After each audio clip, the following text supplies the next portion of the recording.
Voilà, c'est parti. Bien, tout le monde m'entend bien? Ok.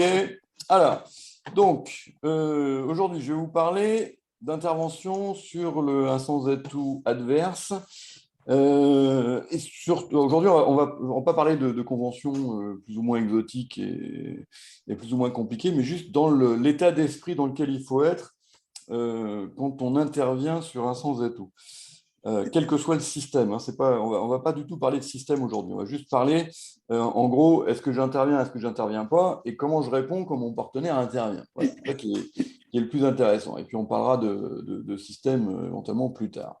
Alors, voilà, donc première main, vous avez 14 points avec 5 piques par as-dame, et votre adversaire ouvre d'un sens atout. Alors pour l'instant, excusez-moi, hein, je coupe tous les micros. Je crois que je l'avais fait, mais. Toc. Voilà. Parce que sinon, après, comme quand on est quand même un petit peu nombreux, si on laisse les micros ouverts, ça fait des interférences. Alors, qu'est-ce que vous dites sur un sens atout? Voilà, donc du coup, hein, quand vous envoyez des réponses sur le chat, vous les envoyez à moi. Voilà. Bien. Alors, donc, ça, c'est vraiment un principe qui est très important. Pour intervenir sur un sens atout, en fait, il faut comprendre un truc tout bête. Quand votre adversaire ouvre d'un sans atout 15-17, hein, alors je ne parle pas de sans atout faible, hein. Si vous jouez contre des gens qui jouent des sans atout 12-14 ou des sans atout 10-12 ou des machins comme ça, tout ce qu'on va voir aujourd'hui n'aura plus lieu d'être, hein. Donc on parle uniquement des sans atout forts, donc 15-17, éventuellement 14-16. Enfin bon, les sans atout 14-16, on n'en rencontre pas beaucoup encore. Donc tout ça, on considère que c'est des sans atout forts. Donc on part du principe tout bête suivant, c'est que le camp adverse, quand on a une ouverture d'un sens atout, alors, mis à part le cas qui va être absolument exceptionnel, où l'ouvreur, il aurait exactement 15, et où le partenaire de l'ouvreur, il aurait exactement 0, hein, donc vous avouerez avec moi que ça va quand même être une situation assez rare, et bien vous voyez tout simplement, c'est une toute bête question d'arithmétique, c'est que le camp adverse ne peut pas avoir les points de la manche s'il n'a pas beaucoup de points de distribution. Hein, c'est tout ballot. Voilà, hein, bon. Puisque le camp de l'ouvreur aura donc au moins 25, 15 points d'honneur, puisqu'il y a l'ouverture, et que donc l'autre camp ne peut pas avoir les 25 points réglementaires pour jouer une manche en cas de misfit. Voilà. Donc, les manches du contrat, enfin du camp adverse, seront toujours basées sur l'existence d'un fit, et en particulier sur l'existence d'un fit long. Oui. Ça sera extrêmement rare de jouer une manche en est-ouest qu'en sud à ouvert d'un 100 atout si on n'a pas un fit au moins 9e dans la ligne. D'accord? Ou alors, il faut vraiment des circonstances avec des concordances d'honneur absolument somptueuses, des cinglotons de chaque côté pour arriver à jouer une manche avec un fit 8e. Mais ça va être vraiment rare. Et ça n'arrivera pratiquement jamais si on n'a pas au moins un cingleton dans la ligne. Voilà. Donc le principe de base, c'est qu'on va intervenir sur un sans atout. Le critère pour intervenir, ça ne va pas être la force. Voilà, parce que la force n'a pas grande importance. Pourquoi? Parce que plus vous avez de jeu, moins votre partenaire en a. Voilà.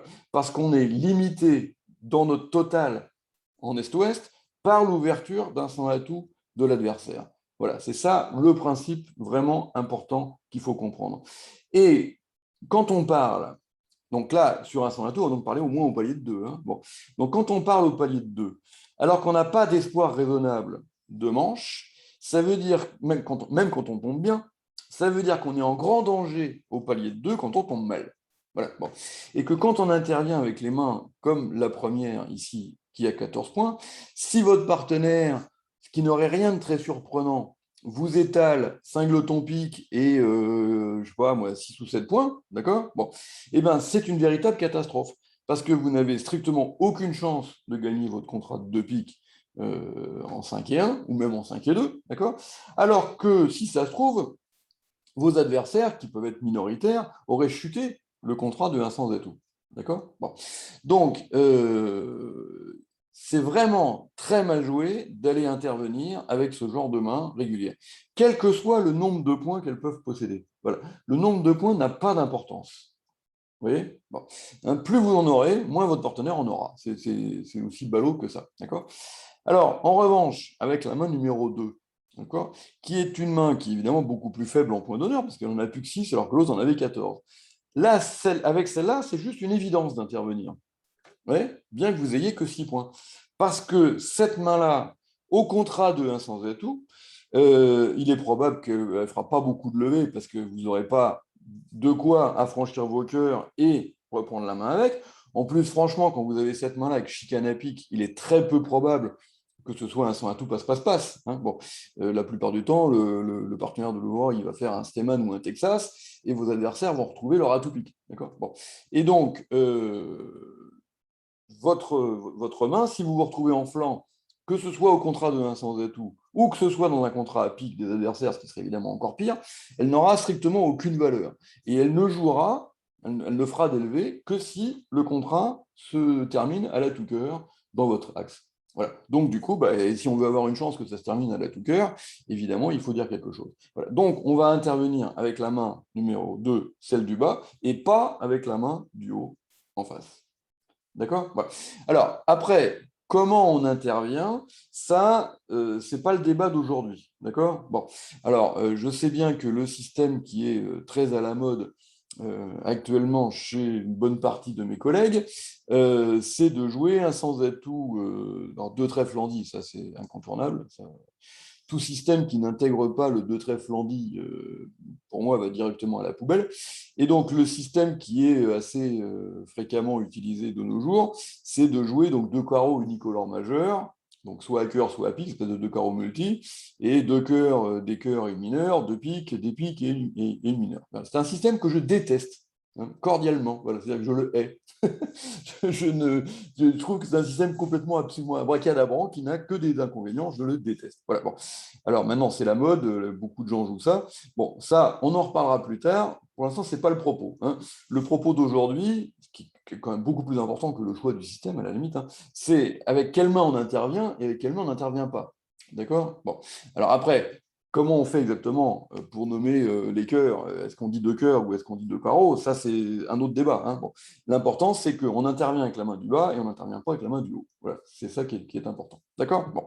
On reparlera, si vous voulez, du système d'intervention éventuellement plus tard, mais ce n'est pas le sujet d'aujourd'hui. Voilà. Donc, on passe avec la main du haut et on intervient avec la main du bas. Bon, moi, j'interviens à deux cœurs et j'interviendrai surtout à deux piques. Hein, c'est-à-dire que si j'avais la même main avec les piques, je peux vous en dire un petit mot. Une des raisons pour lesquelles je déteste ce système, c'est que au bridge, quand on a les piques, il ne faut pas laisser les adversaires nommer les cœurs au même niveau que nous. Voilà, c'est juste du bon sens. Voilà. C'est une des raisons aussi pour laquelle je déteste l'ouverture de deux carreaux multi. C'est pareil. Quand vous ouvrez de deux carreaux multi faibles à cœur ou à pique, quand vous avez les piques, vous laissez votre adversaire de gauche nommer les cœurs au même palier que vous. Voilà. Sur l'ouverture de deux carreaux multi, on peut intervenir à deux cœurs, chose qu'on ne peut pas faire sur l'ouverture de deux piques. D'accord? Là, c'est exactement le même principe. Si, quand vous avez la main du bas, mais en intervertissant les cœurs et les piques, et que vous intervenez à deux piques, vous interdisez à votre adversaire de gauche de nommer les cœurs au palier de 2. Quand vous intervenez à deux carreaux, vous le laissez nommer les cœurs au palier de 2. Mais pour moi, c'est totalement rédhibitoire. Voilà, ça n'a aucun sens. Voilà, je refuse de jouer Enfin, je refuse, non, parfois je l'accepte, mais parce qu'il faut faire des concessions de temps en temps. Mais en tout cas, avec mon partenaire habituel et en compétition, bon, de toute façon, mon partenaire, il est assez discipliné, il joue ce que j'ai envie qu'on joue. Mais voilà, avec un partenaire occasionnel comme le festival de la Baule, parfois, bon, j'accepte de jouer ça parce que de toute façon, en espérant que ça n'arrive pas, d'accord? Bon, et que comme c'est pas des cas très fréquents, en espérant que la situation ne se présente pas. Voilà, mais c'est vraiment un système que je déteste. On en reparlera une autre fois si vous voulez bien. Et pour l'instant, on va donc juste regarder les mains avec lesquelles on intervient et celles avec lesquelles on n'intervient pas. Alors, diapositive suivante. Votre adversaire ouvre d'un sans atout et vous avez ce jeu-là. C'est une main que vous auriez ouverte, vous, de deux sans atout. Bon. Alors, si vous regardez ce que vous avez dans la main, vous pouvez vous être sûr d'une chose, c'est que le contrat de 1 sans atout chute. Hein, vous pouvez encaisser les 7 premières levées. D'accord? Donc, le contrat de Vincent Latou chute, c'est une véritable certitude. Bien. Alors, moi, quand j'ai commencé à jouer au bridge, il y a un certain nombre d'années, 44 ans très exactement, on compterait l'ouverture de un sans atout quand on avait soi-même l'équivalent, au moins, d'une ouverture de un sans atout. D'accord? Bon, là, j'ai l'ouverture de 2 sans atout. Bon. Donc, du coup, on disait contre avec ces mains-là. Voilà. Et puis, au fil du temps, on s'est aperçu que ce n'était pas une bonne façon de procéder. Alors, ce qui est marrant, c'est que moi, j'ai vu, en regardant sur BBO de temps en temps, des étrangers, ils continuent, dans certains endroits, ils continuent à faire comme ça. Hein. Ils continuent à contrer un sans atout avec des mains régulières d'au moins 16. Quoi, hein. Bon, voilà. Et c'est bizarre parce qu'en France, ça fait au moins 30 ans ou 35 ans qu'on a abandonné ça. Et pourquoi est-ce qu'on a abandonné ça? Pour une raison très simple. Vous avez donc au moins 16 points et votre adversaire de droite ouvre d'un sans atout et donc avec en général en moyenne lui aussi 16 points. Donc là c'est encore pire parce que là j'ai 21, donc 21 et 16 et 37. Bon. Donc inutile de vous dire que les deux autres, là, Nord et Est, ils n'ont pas grand-chose à se partager à eux deux. Bien. Alors, si vous passez sur un sans atout, qu'est-ce qui va se passer la plupart du temps, étant donné que vous avez une main régulière, celui de droite a une main régulière, c'est donc que probablement tout le monde a une main régulière. Et donc, ça va se passer un sans atout passe-passe-passe. Vous allez vous battre contre le contrat de un sans atout et vous allez souvent le faire chuter parce que vous aurez les points qui seront placés derrière le joueur d'un sans atout. Alors là, c'est même pas une probabilité de faire chuter, vous avez la chute en main. Donc vous êtes certain que le contrat de un sans atout va chuter. Si vous contrez ce contrat de un sans atout, le joueur qui est derrière et qui n'a rien, il va pouvoir dégager, c'est-à-dire enlever ce contrat de un sans atout, contrer, pour aller se réfugier dans des contrats de 2 trèfles ou de 2 carreaux qu'il n'aurait pas pu atteindre si vous aviez passé. Voilà. Parce que si vous passez sur un sans atout, Nord, imaginons qu'il ait 5 petits trèfles et 0 point, il a envie de jouer le contrat de 2 trèfles parce que c'est un contrat qui sera certainement plus sain pour lui que le contrat de un sans atout quand il a 0 point ou 1 ou 2 points. Et il ne peut pas atteindre ce contrat de 2 trèfles parce que c'est un stéman. D'accord? Il ne peut pas non plus, s'il a des carreaux, atteindre le contrat de 2 carreaux parce que c'est un Texas. Mais si vous contrez punitif, il n'y a plus ni stéman ni Texas. Toutes les enchères d'honneur redeviennent naturelles faibles, y compris 2 trèfles et 2 carreaux. Donc vous allez, si vous contrez, vous ne jouerez pas le contrat de 1 sans atout, et vous allez permettre à votre adversaire de se réfugier dans un contrat de 2 trèfles ou de 2 carreaux. Et là, est-ce que ce contrat chute? Bon, 2 carreaux avec cette main-là, probablement, mais 2 trèfles. Hein, le type à votre gauche, il a peut-être cingleton pique. Hein. Bon, s'il est cingleton pique, où est-ce que vous allez faire chuter 2 trèfles? Oui, bon, vous n'aurez plus assez de levée pour faire chuter 2 trèfles. Donc, du coup, on a abandonné ces comptes punitifs avec les mains régulières, et donc on passe avec toutes les mains régulières. Voilà, c'est très simple. Un sans atout fort, j'ai une main régulière derrière, je passe. Que j'ai 0 point ou 24. Ça n'a aucune importance. D'accord? Bon. Alors, maintenant, avec la main du bas. Alors, dans le CEF, le contre sur un sans atout, pour l'instant, est encore un contre punitif. Mais il n'est pas basé sur une main régulière comme la première main du haut, il est basé sur des mains qui ont une belle couleur longue, en général mineure, hein, bon, et donc avec laquelle on pense faire chuter le contrat de un sans atout. Voilà. Donc, du coup, ça serait la main du bas, où il est clair que le contrat de un sans atout va chuter, et va chuter probablement lourdement, parce que surtout si le valet de carreau a la bonne idée de tomber rapidement sur As-Roi Dame, vous pouvez déjà, rien qu'à vous tout seul, encaisser les 8 premières levées, c'est-à-dire que vous avez déjà 2 de chute dans la main au contrat de 1 sans atout. Bon. Alors, on a abandonné aussi cette façon de procéder. Alors, pour 2 raisons. D'abord, c'est que la probabilité d'avoir ce genre de main, et 6 carreaux maîtres et 2 As à côté, franchement, contre l'adversaire ou d'un sans atout, ça ne va pas vous arriver très souvent. Hein, si ça vous arrive une fois tous les 5 ans, ça sera déjà bien le diable. Bon. Donc, garder une enchère qui peut être utile pour autre chose, pour des mains qui arrivent une fois tous les 5 ans, franchement, ça n'a pas beaucoup d'intérêt. Et donc, du coup, on a abandonné cette histoire de compte punitif en compétition. Plus personne ne joue comme ça. Hein. Bon, même si c'est encore comme ça dans le CEF, plus personne ne joue comme ça. Et donc, on va utiliser ce contre Alors, pour des conventions plus ou moins exotiques dont nous n'allons pas parler aujourd'hui, mais éventuellement nous pourrons en parler plus tard, et là encore, la plus répandue actuellement, c'est le contre majeur-mineur, que je hais encore plus que le deux carreaux multi dont on a parlé tout à l'heure. Voilà. Bon. Pourquoi? Parce que sur le contre majeur-mineur, il y a 4 possibilités de bicolore, puisqu'il y a trèfle-cœur, trèfle-pique, carreau-cœur et carreau-pique, et que 4, c'est beaucoup trop à gérer pour le partenaire en face, qui n'a strictement aucune idée du contrat qu'il faut atteindre. Et que ce deux carreaux contre majeur-mineur amène à des trucs totalement aberrants, où on joue deux carreaux avec un fit 9e à cœur. Je vous montrerai des exemples, si vous voulez, dans une autre... quand on reparlera éventuellement de système, mais ça amène des résultats complètement extravagants. Bien. Alors bref, donc on ne va pas parler de ça aujourd'hui. Et donc du coup, bon, avec ce genre de main, si par hasard ça vous arrive, donc pour l'instant, soit vous dites le compte, tant que vous n'avez pas décidé d'utiliser un compte pour faire autre chose, soit vous dites 3 carreaux directement, parce que franchement, en plus, quand vous avez cette main-là, c'est rarissime que ça reste un son à tout contrer, même en imaginant qu'on joue contre punitif avec ce genre de main. Parce que là, quand vous êtes cingleton cœur, il est probable que Nord va pouvoir dégager et que vos adversaires vont retrouver un contrat à cœur. Et du coup, on sera bien obligé de dire 3 carreaux au tour d'après. Alors, tant qu'à faire, autant les dire tout de suite, ce qui permet d'essayer d'empêcher les adversaires de trouver leur à tout cœur. Voilà. Si vous dites contre, vous les laissez trouver les cœurs facilement. Si vous dites un son à tout 3 carreaux, ça va quand même être un petit peu plus compliqué pour eux pour retrouver les cœurs. D'accord? Surtout que le problème que le joueur en or n'a pas grand-chose. Et que sur un 100 à tout 3 carreaux, il ne peut plus nommer des cœurs dans une main faible. Voilà. Alors, on continue. Votre adversaire ouvre d'un 100 à tout, vous avez la main du haut.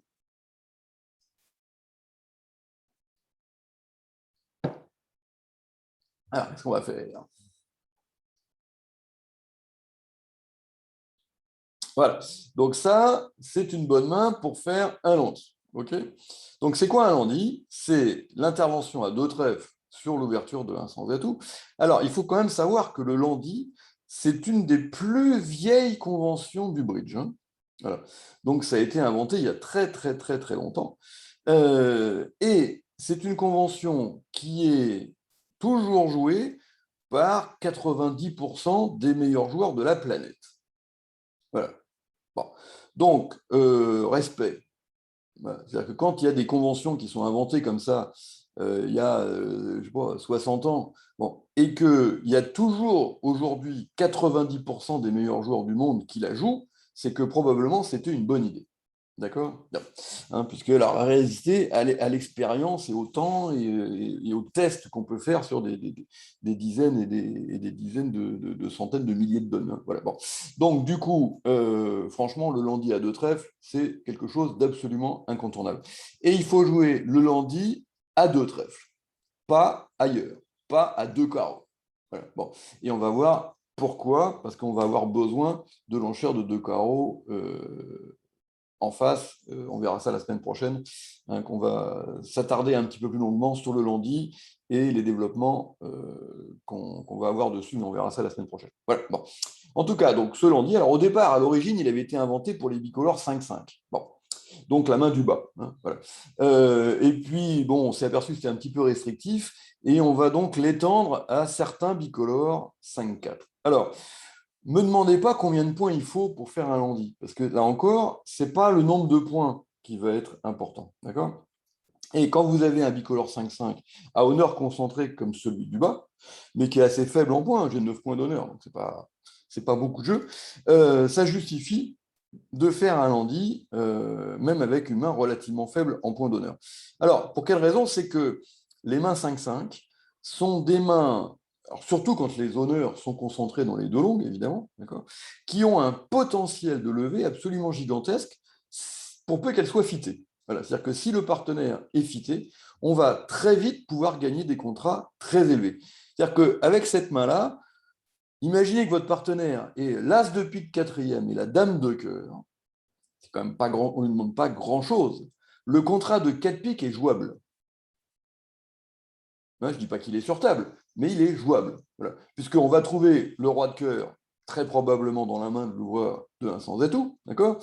Et qu'à partir de là, si les piques s'arrangent, on va affranchir les cœurs et on va donner les 3 petites nefles là qui sont à trèfle et à carreau, et on va gagner 4 piques. Donc on a besoin, avec cette main-là, de très peu chez le partenaire pour pouvoir gagner 4 piques, ou 4 cœurs. Donc du coup, ça vaut de prendre le risque d'intervenir à 2 trèfles. Même si on sait très bien que de temps en temps, on va mal tomber. Hein. Bon. Alors, bizarrement, la main du haut, qui a 14 points, alors que celle du bas n'en a que 9, elle est moins belle pour faire un landy. On va le faire aussi, le landy, avec la main du haut. Mais on aura un landy beaucoup plus périlleux avec la main du haut qu'avec la main du bas. Voilà. Avec la main du bas, il y a très peu de risques que ça tourne mal. Bon, même si vous ne tombez pas très bien, on va jouer 2 cœurs ou 2 piques. Bon, il est peu probable qu'on se fasse contrer à 2 cœurs ou 2 piques et que ce soit grave. Et qu'on fasse 3 ou 4 de chute. Bon. Voilà. Avec la main du haut, ça peut arriver. De temps en temps, votre partenaire, il a 6 cartes à trèfle, 3 cartes à carreau, 5 lotons cœur et 3 petits piques. Et puis 3 points d'honneur, et ça tombe pas bien, et on chute lourdement à 2 cœurs ou à 2 piques, alors qu'en plus les adversaires gagnent probablement pas grand-chose. Bon. Donc en fait, plus votre distribution est belle et violente, et moins c'est dangereux d'intervenir sur un sans atout. D'accord? Voilà. Bon. Donc on va faire un landy avec la main du haut, mais on va le faire avec moins d'enthousiasme qu'avec la main du bas. Bon. On pourrait se poser la question si on était rouge contre vert, par exemple, avec la main du haut. Alors qu'avec la main du bas, même rouge contre vert, il faut intervenir à 2 trèfles sans hésiter une seconde. D'accord? Voilà. Bien entendu, la vulnérabilité joue un rôle dans les cas un petit peu limites. Bon. Voilà. Donc, du coup, on admet de pouvoir faire un landy avec ce genre de main, la main du haut, mais qui est quand même, quand on n'est que 5-4, il faut respecter des critères, il faut quand même avoir du jeu, plus que quand on est 5-5, évidemment, beaucoup plus que quand on est 5-5. Il faut des points plutôt dans les longues, donc dans les majeures, et il faut absolument avoir un singleton. Ça, c'est quelque chose d'absolument indispensable. Donc, justement, diapositive suivante. Voilà. Allez, donc demain, bon, le simple fait que je pose la question, vous avez la réponse induite. Voilà, demain, avec laquelle il est totalement hors de question de faire un landy. Voilà. Alors, la première, elle a bien un singleton, mais d'abord c'est un as sec. Donc les as secs, c'est pas vraiment des véritables singletons, d'accord? Bon. Et puis surtout, elle a 2 couleurs complètement pourries. Et si vous regardez bien, elle a plus de points dans les courtes que dans les longues. Elle a 6 points d'honneur dans les longues et 7 dans les courtes. Bon. Et ça, c'est un très mauvais critère en enchère à 4. Les points dans les courtes, c'est des levées de défense. C'est quoi les levées de défense? C'est des levées pour faire chuter l'adversaire. D'accord? Et les honneurs dans les longues, c'est des levées d'attaque. Donc, c'est des points pour faire les contrats chez nous. Bon. Et elle a plus de levées de défense que de levées d'attaque. Voilà. 2 couleurs pourries. Si vous êtes en misfit, parce que rien ne prouve que vous trouviez un fit, votre partenaire, il n'a jamais promis 3 cartes à pique ou 4 cartes à cœur. D'accord? Bon. Et donc, si vous vous retrouvez à jouer des contrats au palier de 2 dans des couleurs pourries comme ça, en plus, de temps en temps, on se fait contrer. C'est relativement facile pour le joueur nord de vous contrer punitif si jamais vous tombez mal. Et du coup, c'est des coups à en prendre pour le restant de ses jours, alors que ça se trouve, les adversaires n'avaient même pas de contrat gagnant ou à ailleurs une petite partielle. Voilà. Donc, il faut respecter des critères. Quand on n'est que 5-4, il faut un petit singleton et des honneurs concentrés dans les majeurs. D'accord? La main numéro 2, celle du bas, à la limite, je préfère, si vraiment on m'obligeait avec un revolver sur la tempe à intervenir avec une des deux, ce serait plutôt avec celle du bas. Parce qu'au moins, celle du bas, elle a les honneurs dans les longues. D'accord? Voilà. Mais je pense qu'il faut quand même passer parce qu'elle n'a pas de singleton. Voilà. Et que la présence d'un singleton est un élément vraiment très important pour décider d'intervenir quand l'adversaire a une main régulière. Si vous voulez, c'est tout bête. Le fait d'avoir un singleton crée un déséquilibre, en fait, dans les répartitions. Parce qu'il y a une main régulière à votre droite. Si vous avez une main régulière juste derrière, il est probable que tout le monde a une main régulière. Quand tout le monde a une main régulière et qu'on a ouvert d'un sans atout à votre droite, il n'y a pas de manche chez personne. Bon. Donc, dans le meilleur des cas, ça pourrait être un combat de partiel. Mais si on est en misfit général, c'est tout le monde chute. C'est le cran qui joue, qui chute. Bon, donc du coup, on n'a pas intérêt à intervenir. En revanche, quand vous avez un singleton, ça crée un déséquilibre dans les 2 autres mains. Ouais. Et du coup, ça augmente de façon considérable la probabilité que les deux camps soient fités. Et donc, si les deux camps sont fités, on a à ce moment-là intérêt à rentrer dans l'arène pour essayer de trouver notre propre fit, évidemment, avant que les adversaires puissent trouver le leur. D'accord? Donc, c'est vraiment un critère extrêmement important, statistique. Hein, tout ça, c'est des statistiques, hein, c'est pas de la vérité. Bon, le bridge, ce n'est pas une science exacte. Hein, bon. Donc, si vous intervenez à deux trèfles avec la main du haut, eh ben, les jours où vous avez de la chance, ça tombe bien. Bon, ça sera mal joué, mais ça tombe bien. Bon, bah, le bridge, c'est comme ça. Voilà. Simplement, si au bout de 50 fois, vous êtes intervenu à deux trèfles handis avec la main du haut, eh ben, ça aura plus souvent donné un mauvais résultat qu'un bon. Voilà. Hein, le bridge, ça fonctionne comme ça. D'accord? Il n'y a pas de punition immédiate pour les actions mal jouées et ni de récompense immédiate pour les actions bien jouées. Voilà. Donc, du coup, ces deux mains-là, il faut passer. OK? Alors, celle-là, 15 points d'honneur. 4-4-3-2.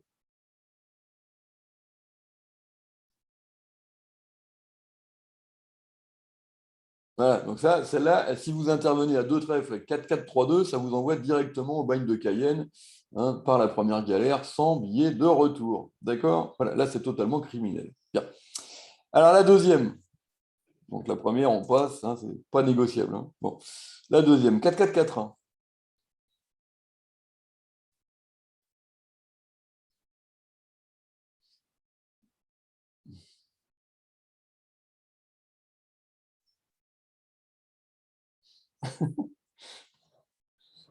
Alors, là, c'est moitié-moitié. Hein. Il y a autant de passes que de deux trèfles. Bah, c'est assez normal qu'il y ait autant de passes que de deux trèfles, parce qu'en fait, c'est plus une question de tempérament ou d'inspiration du moment et des choses comme ça. Bon, c'est une prise de risque. Hein, on n'est que 4-4, donc ça peut nous amener de temps en temps à jouer en 4-2. Hein. Bon, alors le fit 4-2 n'est pas un fit très confortable, hein, en général. Hein. Bon.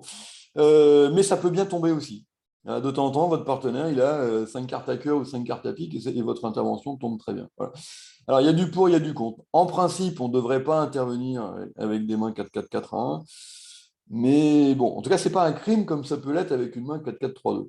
D'accord? Bon. Ou même 5-4-2-2. Je préfère intervenir avec une main 4-4-4-1 qu'avec une main 5-4-2-2. L'important, c'est le singleton. D'accord? Bon. Alors, dans ces cas-là, il y a aussi un critère qui est très important, c'est la vulnérabilité. Bon.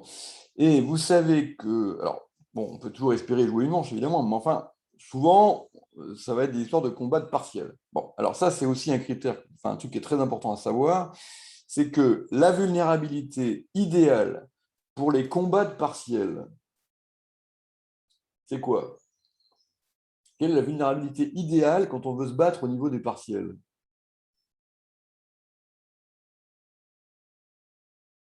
Alors, j'ai eu trois réponses différentes. Rouge, rouge, vert contre rouge et vert contre vert. Bon, alors, la situation idéale, c'est vert contre vert. Voilà. Alors, pourquoi c'est vert contre vert? Parce que si moi je chute, ça me coûte pas cher. Et si eux chutaient, ça me rapportait pas beaucoup. Ouais. Et donc, du coup, on en déduit quelle est la pire des situations pour les combats de partiels.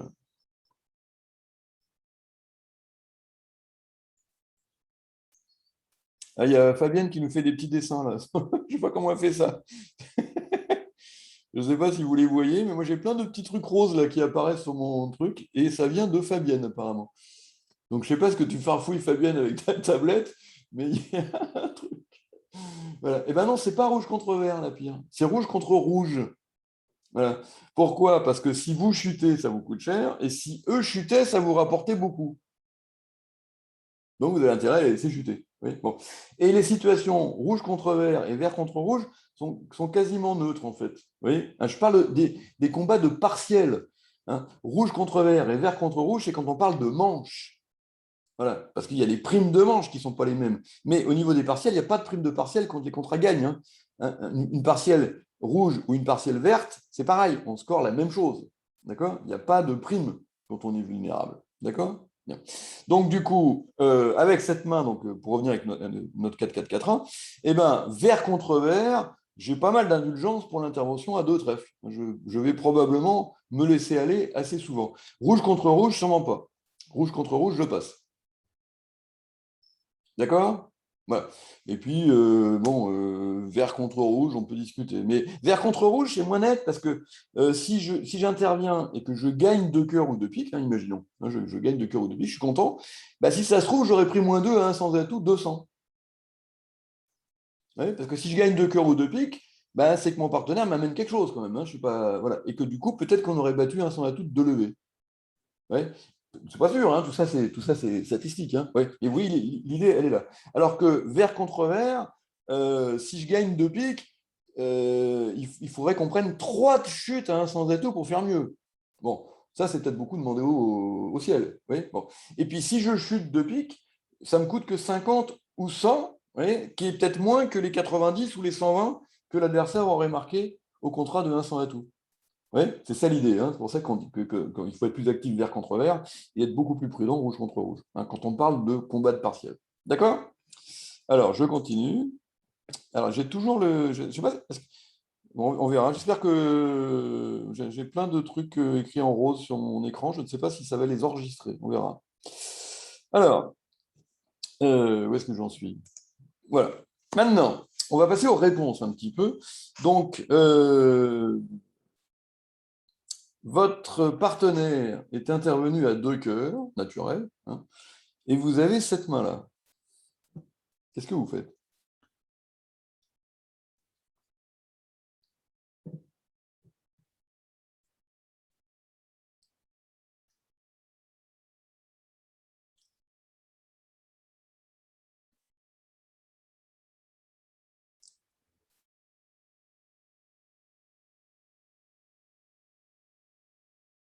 Alors, donc j'attends un petit peu de voir combien j'ai de réponses.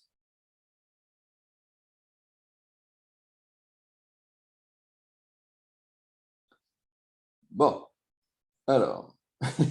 Non, le point d'interrogation, il n'existe pas dans la boîte à enchères. Hein. C'est interdit, ça. Il y a pas de carton avec un point d'interrogation. Ça n'existe pas. Bon, alors, on va reprendre le principe. Fabienne, je ne sais pas ce que tu farfouilles avec ton iPhone, mais tu me mets des points roses sur mon écran. Alors, on va repartir du principe qu'on a vu tout à l'heure. Quand votre adversaire ouvre d'un sans atout, 15-17, on part du principe que le camp adverse, donc nous, n'a pas les points de la manche en cas de misfit. Voilà, hein, je répète, on oublie le cas 15-0, ça va arriver tellement rarement qu'on l'oublie. Donc, nous n'avons pas les 25 points d'honneur réglementaires en Est-Ouest pour déclarer une manche en cas de misfit. Quelle est la signification au bridge de l'enchère de 200 atouts? Quand elle est naturelle, évidemment. Je ne parle pas de 200 atouts conventionnels, bicolore mineur ou 200 atouts modérateurs ou tout ce que vous voulez. La signification, en règle générale, au bridge de l'enchère de 200 atouts. Qu'est-ce qu'elle veut dire? Elle veut toujours dire la même chose, 200 atouts. Voilà. Ça veut dire, si tu es maximum de ce que tu m'as annoncé précédemment, j'ai envie de jouer 300 atouts. Mais je n'ai pas assez pour les dire moi-même. C'est-à-dire qu'il faut que tu sois maximum de ce que tu m'as annoncé. D'accord? Bon. Donc, si l'enchère de 200 atouts dans cette situation était naturelle, d'accord? Elle voudrait dire, je veux jouer 300 atouts dans l'hypothèse où tu es maximum. Est-ce que c'est possible? Réponse, non. On ne peut pas avoir envie de jouer 300 atouts en Est-Ouest, ni cité, quand Nord-Sud ont ouvert de 100 atouts. Ça n'est pas cohérent, puisque nous n'avons pas les points pour jouer 300 atouts. Oui. L'adversaire nous a prévenus, nous n'avons pas les points pour jouer 300 atouts en cas de misfit.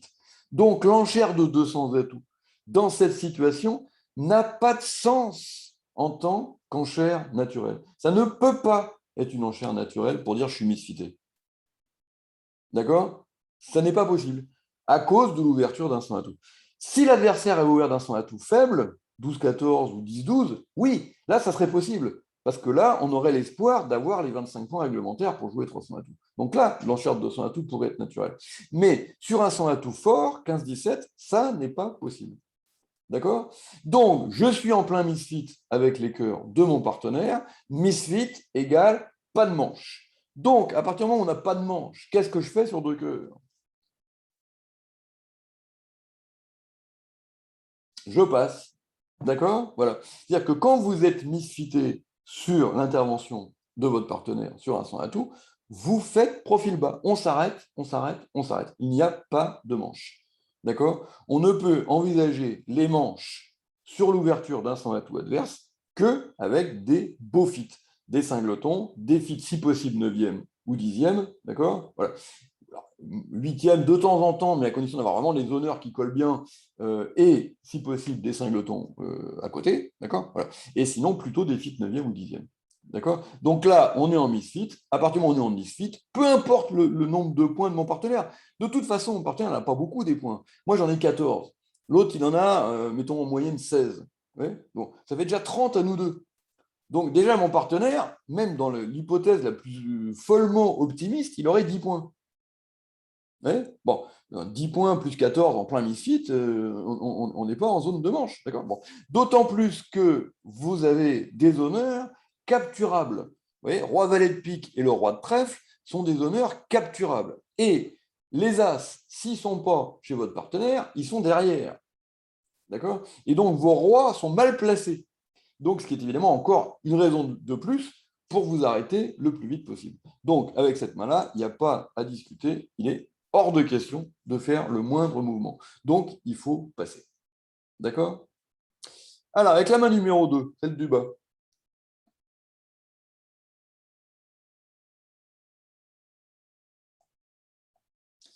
Donc, votre partenaire, normalement, il est intervenu, sauf exception exceptionnelle, avec une couleur 6e à cœur. Ouais. Donc, qu'est-ce qu'on va faire?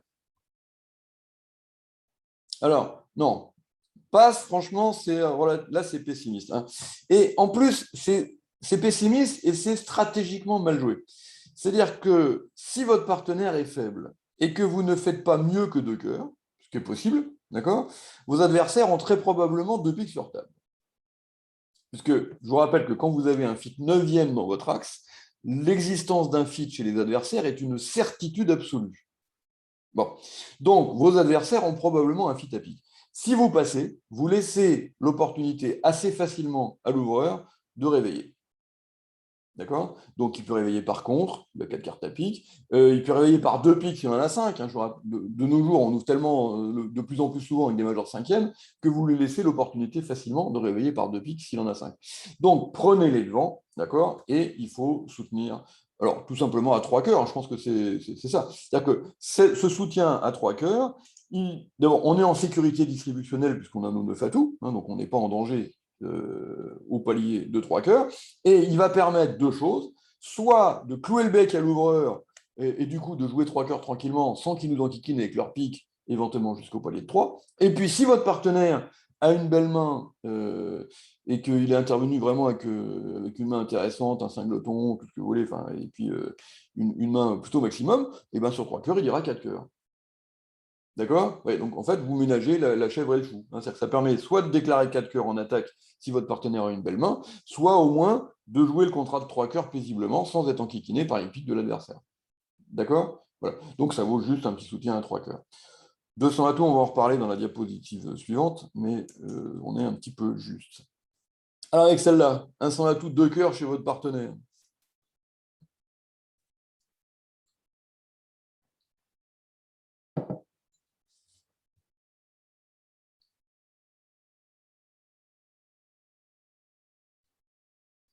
Donc là, qu'est-ce qu'on va faire? Ben voilà, hein, franchement, on est censé avoir 10 atouts. Si par hasard votre partenaire est intervenu à 2 cœurs avec seulement 5 cartes, ce qui pourra arriver de temps en temps, mais il aura une très belle couleur, une très belle distribution et plein de jeux. Bon, donc à ce moment-là, il va gagner 4 cœurs tout simplement parce qu'il a du jeu. Hein. Voilà, bon. Et puis si votre partenaire a une main relativement faible, on a 10 atouts, donc on est protégé par notre sécurité. Vous voyez aussi les écritures roses? Ouais. Bon, c'est pas grave. On a des petites. Voilà, bon, bah, je sais pas si ça va les enregistrer. Bon, c'est pas très grave. Hein, du moment que c'est dans le milieu, dans le bas du truc, ça va. Hein, bon. Mais Fabienne, ne touche plus à ta tablette, s'il te plaît. Voilà. Ah oui, mais alors, non, on ne va pas se lancer dans l'opération effacement des trucs en rose parce que sinon, je ne sais pas ce que ça va donner. Voilà. Bon. Donc, du coup, avec la main, la première, là, c'est juste une évidence de dire 4 cœurs et 4 atouts, un as et un singleton. D'abord, on a des bonnes chances de gagner 4 cœurs, hein, même si votre partenaire a une intervention relativement faible. Hein. On va très vite faire 6 levées de cœur, l'as de carreau, ça fait 7, peut-être 2 coupes à pique, ça fait 9, il ne manquerait déjà plus qu'une levée. Hein. Bon. Donc, vous voyez qu'on va être très très vite à 4 cœurs. Et puis, si par hasard, votre partenaire chute 4 cœurs, il est extrêmement probable qu'on découvre à ce moment-là un contrat gagnant chez les adversaires à pique. Hein, sachant que votre partenaire qui dit un son atout de cœur, il a rarement 4 cartes à pique, puisque sinon il ferait un landy, et que du coup vos adversaires ont un fit 9e à pique. Hein. Bon, que peut-être qu'ils ont 4 piques sur table, hein, et que du coup Nord va à ce moment-là peut-être regretter d'avoir ouvert d'un son atout avec 5 cartes à pique. Hein. C'est assez probable hein, d'ailleurs, regardez, parce qu'un son atout de cœur, Sud n'a pas dit 2 piques. Hein. Donc il est assez probable que Sud n'a pas 5 piques, et comme vos adversaires normalement en ont 9, des piques à eux deux, c'est que très probablement Nord a ouvert dans son atout avec 5 piques. Ouais, et que du coup, ils viennent de rater leur fit 9e. Hein, parce qu'il ne faut pas croire que l'ouverture d'un son atout avec une valeur 5e n'a que des avantages. Hein. De temps en temps, ben, on rate les fits. Hein. Bon, voilà. Avec la main du bas. Donc la main du haut, on dit 4 cœurs, ça c'est facile. Et avec la main du bas, qu'est-ce qu'on fait? Donc là, un fit un peu plus court. Il n'y en a que 3. Mais quand même un potentiel. Hein. Alors, quelques inquiétudes, parce que le roi de trèfle a quand même une petite mine. Hein. C'est pas, voilà, l'as de trèfle sera quand même souvent en or. Hein. Bon. Le roi de carreau, pareil. Hein. Ça sera, si on a besoin de faire une impasse à carreau, elle a quand même pas beaucoup de chances de fonctionner. Bon. Donc tout ça, c'est quand même des moins-values. Maintenant, de l'autre côté, on a quand même beaucoup de jeux. On a un singleton, on a un beau fit. Donc voilà. Donc qu'est-ce qu'on va faire? Alors, 3 cœurs, regardez. 3 cœurs, c'est l'enchère qu'on a faite. Je retourne un peu en arrière. Avec la main du bas, là. Vous voyez 10 points, 4, 4, 3, 2. Bon, celle-là, elle est quand même plus belle. Hein. Voilà. Donc, qu'est-ce qu'on va faire? Eh bien, on va tout simplement faire un cubide. Voilà. Là, c'est quand votre partenaire intervient. Quand vous fitez directement, c'est moins fort que quand vous faites un cubide. D'accord? Bon, et bien là, c'est exactement le même principe. Et il est où le cubide? Eh bien, il est à 200 atouts. Voilà. Et comme on a vu tout à l'heure, hein, si on revient un petit peu en arrière, voilà, avec la main du haut ici, on avait vu que 200 atouts ne pouvait pas être une enchère naturelle. Ça n'a pas de sens que 200 atouts soit une enchère naturelle. Donc, c'est un cubide.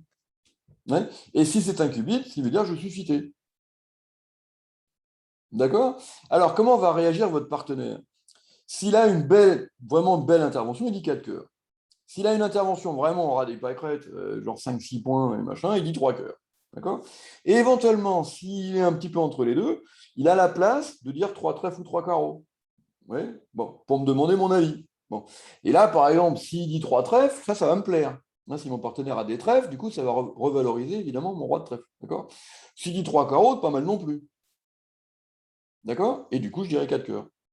Ouais. Donc en fait, l'idée, c'est que je dis 200 atouts. Si mon partenaire revient à 3 cœurs pour dire que vraiment, il a une intervention très très minimum de chez minimum, je passe. Et dans les autres cas, je dis 4 cœurs.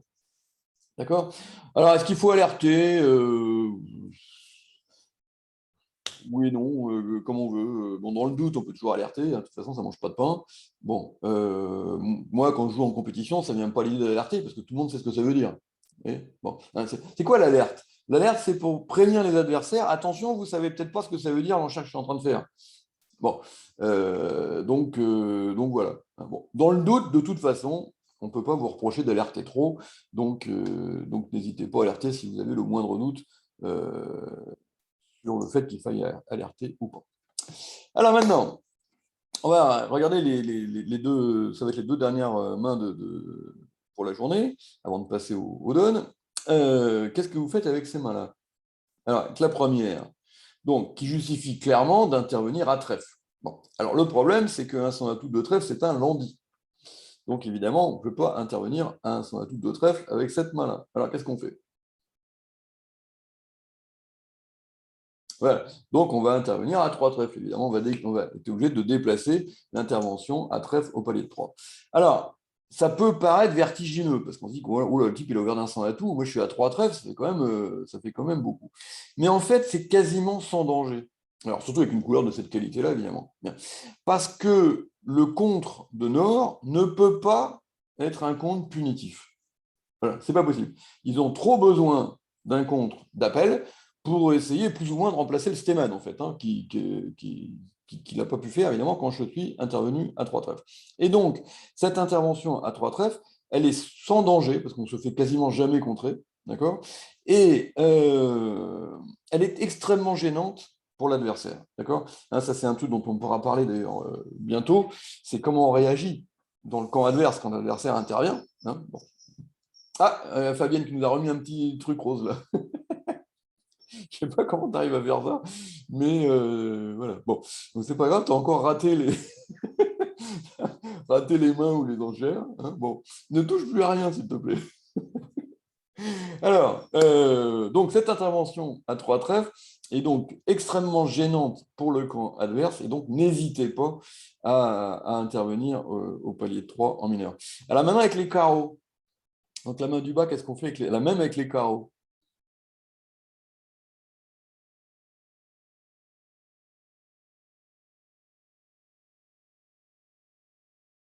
Voilà. Alors, dans le CEF, l'intervention à deux carreaux est naturelle. Hein, c'est une intervention avec des carreaux. Bien. Et ça, on s'est aperçu aussi avec l'expérience que non seulement c'était une intervention qui ne servait à rien, mais qu'elle était même nuisible. Voilà, nuisible. L'intervention à deux carreaux naturelle, elle est nuisible. Alors, pourquoi? Parce qu'on ne joue jamais le contrat de deux carreaux. Voilà. Un sans atout, deux carreaux naturels, vous ne jouez jamais le contrat de deux carreaux. Il y a forcément quelqu'un qui va dire quelque chose. Alors déjà, le partenaire de l'ouvreur peut facilement sur deux carreaux dire deux cœurs ou deux piques, dès qu'il a une majeure cinquième. D'accord? Bon. Et il peut aussi dire contre, qui va être une espèce de Spoutnico, Stemano, machin, hein, bon, ouais, pour faire un appel au majeur. D'accord? Et l'ouvreur, même, peut faire aussi. Si c'est un sans atout de deux carreaux, passe-passe, d'accord? L'ouvreur, dès qu'il est 4-3 ou 4-4 dans les majeurs, il peut facilement faire un compte de réveil pour demander à son partenaire d'annoncer deux cœurs ou deux piques. Et, si vous voulez, quand vous intervenez à deux carreaux naturels, si vous êtes misfité, bah, votre intervention, elle tombe mal. Et si vous êtes fité, eh ben, elle tombe mal aussi. Parce que si vous êtes fité, eux aussi. D'accord? Et du coup, un sans atout de carreau passe contre, ils vont retrouver un contrat de deux cœurs ou deux piques qu'ils n'auraient même pas été fichus de trouver si vous aviez passé sur un sans atout. Parce que du coup, l'autre, il n'aurait pas été assez fort pour faire un Steeman. Ouais. Donc, non seulement cette intervention à deux carreaux ne sert à rien parce qu'on ne joue jamais le contrat de deux carreaux, mais elle est même nuisible puisqu'elle permet aux adversaires de retrouver des contrats de deux cœurs ou de deux piques qu'ils n'auraient pas trouvé tout seuls. C'est quand même un comble. D'accord? Bon. Donc, alors, on reparlera plus tard de ce qu'on fait de cette intervention à deux carreaux, hein, parce que vous savez déjà, vous avez compris que je n'étais pas très favorable aux deux carreaux multi, mais on peut en faire autre chose. Et en tout cas, ce qui est sûr, c'est qu'il ne faut pas la jouer naturelle. Voilà. Donc, on va faire la même chose avec les carreaux que pour les trèfles, et on va donc intervenir à trois carreaux. Et quand on parlera donc de ce qui se passe pour le camp adverse, comment est-ce que le camp doit réagir, eh ben, vous verrez que l'intervention à trois trèfles, elle est déjà hyper gênante pour le camp nord-sud, mais alors trois carreaux, c'est encore pire. Voilà, ça met le camp nord-sud dans une mouise absolument indescriptible. Donc n'hésitez pas, bon là j'ai mis un cas évident, on a 6 carreaux à Dame Valet 10, un As et un singleton, mais même avec des mains beaucoup moins pures que celle-là, n'hésitez pas à intervenir à trois trèfles et surtout à trois carreaux, parce que vous allez mettre vos adversaires dans le potage. Et que ça, c'est quand même quelque chose. J'ai de plus en plus de bonnes réponses. Oui, mais t'inquiète pas. Bien. Alors, on va passer. Donc, j'espère que tu ne m'as pas mis des trucs qui vont rester sur mon écran ad vitam aeternam, là, parce que là, j'ai enlevé le truc et j'ai toujours les graffitis de Fabienne sur mon écran. Bon, j'espère que ça ne va pas rester et que je vais trouver un moyen d'enlever ça. Bien. Alors, on va passer aux donnes. Tac. Voilà. Donc, donne numéro. Ah oui, alors là, ça va être un petit peu plus gênant. Bon. C'est pas grave. Alors, on va faire un petit peu de Flandre, ça tombe bien parce qu'on va moins voir la main de Sud. Je sais pas, bon, on verra. Alors, on est donc en flanc. contre le contrat de 4 cœurs. Donc, Nord a ouvert d'un 100 atout, Sud a dit 4 cœurs. Et passe, passe, passe. Alors, vous entamez évidemment de l'as de carreau. Et voilà la première levée. Alors, qu'est-ce que vous commencez par faire?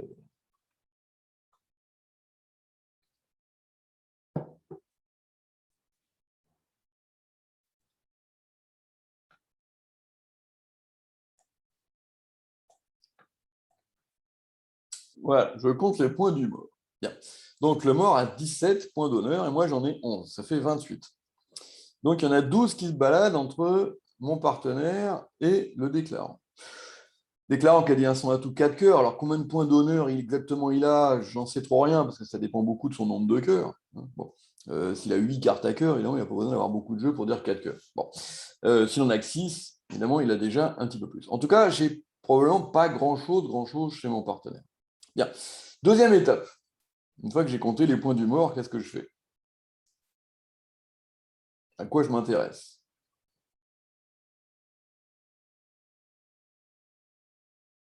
Alors, oui, mais donc, mon plan de jeu, oui, mais donc, c'est quoi mon plan de jeu? C'est quoi la deuxième étape de mon plan de jeu? Voilà, c'est la couleur d'entame. Très bien. Donc, mon partenaire qui met le 2 de carreau. Qu'est-ce qu'il a? Voilà, il a un nombre impair de carreaux. On est en situation de paire impair dans cette situation-là. Ce n'est pas du tout une situation d'appel-refus. C'est une position de paire impair. D'accord? Bon. Alors, donc mon partenaire m'indique un nombre impair de carreaux. Bon, alors, j'y crois moyen. Ça veut dire que le déclarant, il aurait 5 cartes à carreaux. Peu probable dans le contexte. D'accord? Donc, c'est plutôt 3 ou 5. OK? Si mon partenaire a 5 cartes à carreaux, et donc le déclarant 5 lotons, qu'est-ce que vous pensez de vos chances de faire chuter ce coup-là? Elles sont strictement nulles. Ça, c'est un petit exercice aussi qu'il faut faire auquel on ne pense pas forcément. Quand le mort s'étale, il faut regarder si c'est plutôt un bon mort pour le déclarant ou un mauvais. Ouais. Bon. Donc là, vous pensez que c'est plus. Quand le type dit un son atout 4 cœurs, est-ce que quand le mort s'étale, il est content de toucher ça ou pas? Pas mal. 4 atouts dame-valet, as-roi, as-roi. Bon. Donc ça veut dire que si c'est un bon mort pour le déclarant, c'est un mauvais mort pour nous. Et que donc nos chances de faire chuter ce coup-là sont faibles. OK? Donc si le déclarant est 5 lotons carreau, elles sont plus faibles, elles sont nulles. Il n'y a strictement aucune chance de faire chuter ce coup-là. D'accord? Bon. Donc il faut absolument que le déclarant ait 3 cartes à carreau. Alors vous tirez le roi de carreau, évidemment, à la deuxième levée, et bonne nouvelle, le déclarant fournit. Bien. Donc vous savez qu'il a un troisième carreau, et vous pouvez donc encaisser la dame de carreau. OK? Voilà. Et on se retrouve donc dans cette position-là, où on mène 3-0. Alors, il faut donc trouver une quatrième levée. Alors, la question, c'est de quelle couleur va provenir cette quatrième levée? Est-ce que ça peut provenir des piques? Est-ce que ça peut provenir des trèfles? Ou est-ce que ça peut provenir des êtres?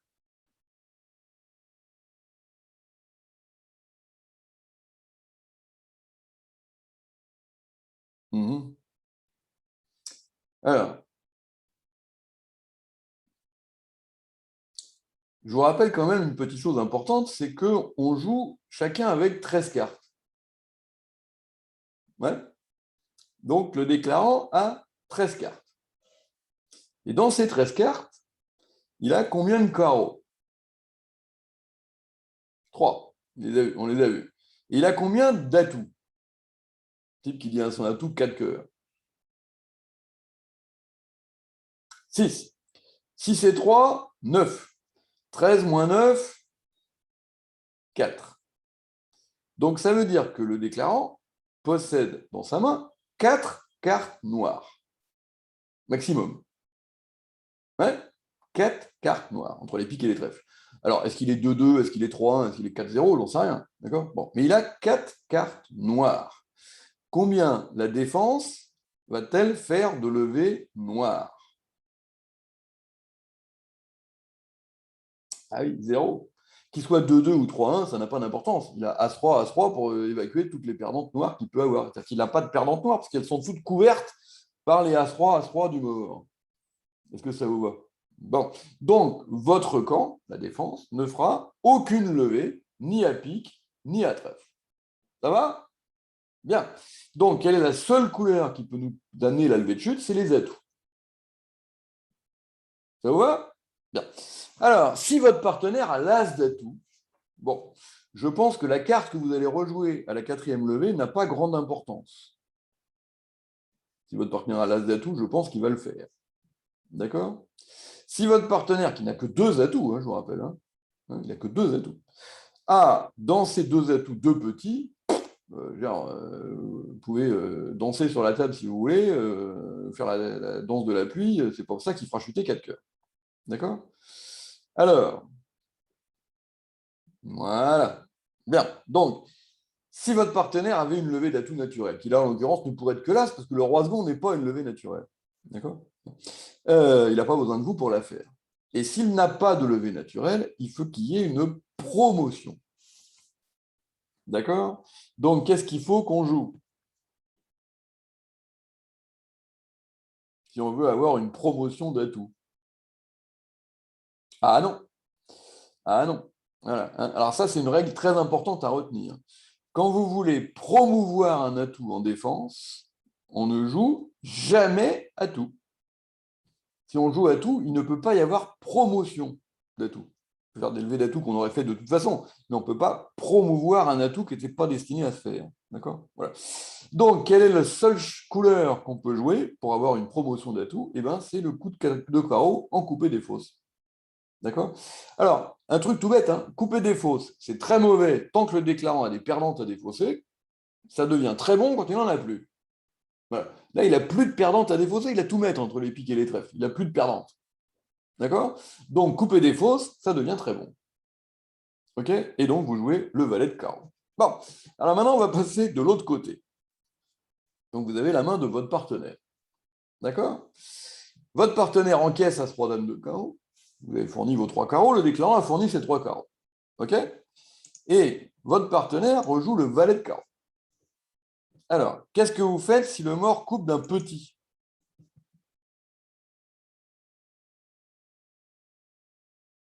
Voilà.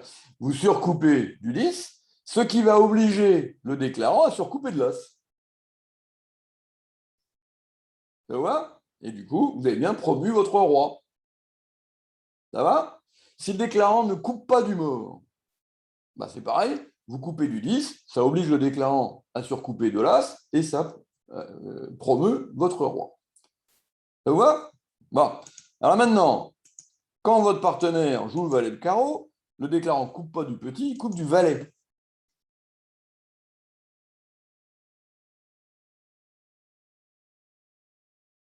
Donc là, qu'est-ce qu'il faut faire?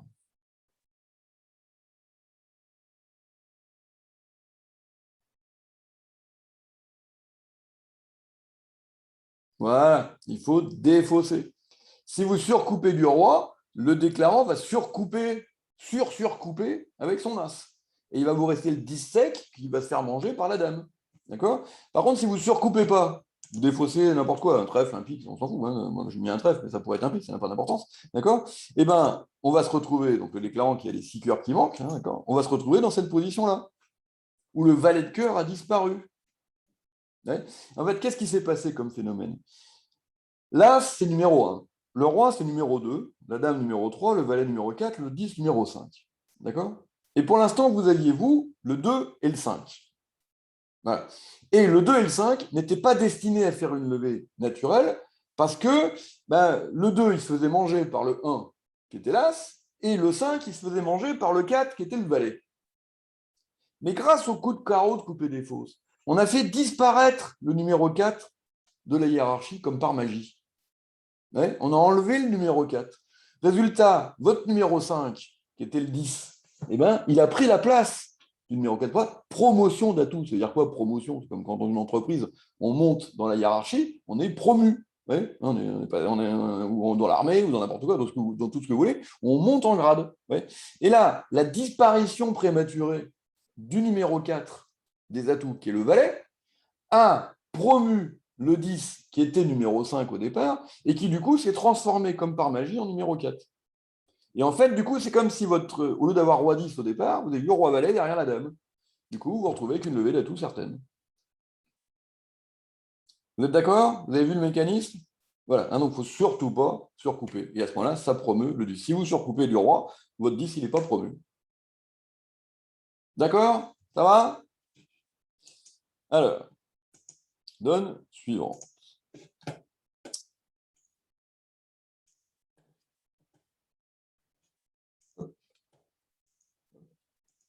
Et voilà.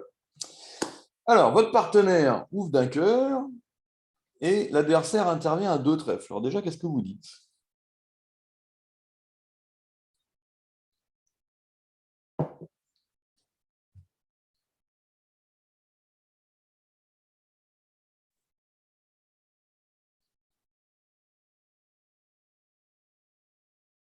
Alors, qu'est-ce que vous auriez dit s'il n'y avait pas eu d'intervention?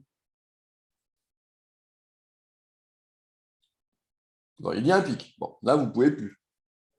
Est-ce que vous pouvez lire 2 piques?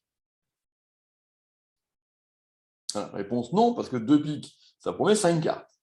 Hein, vous avez les points pour dire 2 piques, vous n'avez pas le nombre de cartes. Est-ce que vous pouvez lire 2 carreaux?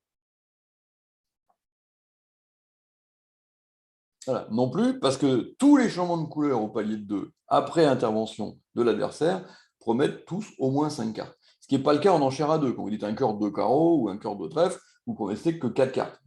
Mais après intervention, vous en promettez 5 dans toutes les couleurs, même dans les mineurs. D'accord? Bon. Donc, du coup, je ne peux dire ni 2 carreaux ni 2 piques, puisque je n'ai pas le nombre de cartes réglementaires. Est-ce que je peux faire un cubide à 3 trèfles?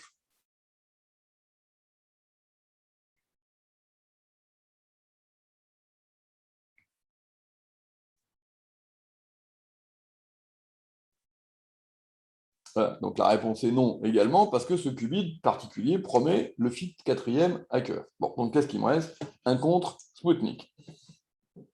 Là-dessus, votre partenaire dit 2 carreaux.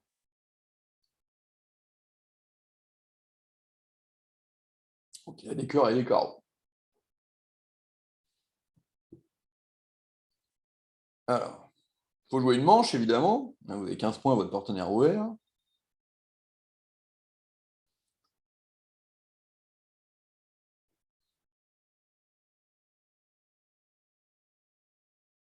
Mais quelle manche? Voilà. Alors 2 piques, non. Alors ça, c'est un truc très important. Hein, ça, c'est un... Mais on en reparlera, parce que le Spoutnik, c'est vraiment quelque chose dont il faut parler. Je crois qu'on en avait parlé un peu l'année prochaine, mais l'année dernière, pardon. On en avait parlé l'année prochaine. Ça commence bien. Bon. Donc on en avait parlé l'année dernière. Mais bon, c'est des trucs pour lesquels il n'est pas forcément inutile de remettre plusieurs couches. Hein. Bon, voilà. Alors, un principe extrêmement important. Quand vous faites un contre-Spoutnik, et que vous nommez une couleur derrière, d'accord? Alors, mis à part les cas où l'ouvreur a fait une enchère forte, hein, cubide ou machin comme ça, bon, ou saut, etc. Mais quand l'ouvreur n'a pas fait une enchère spécialement forte, d'accord?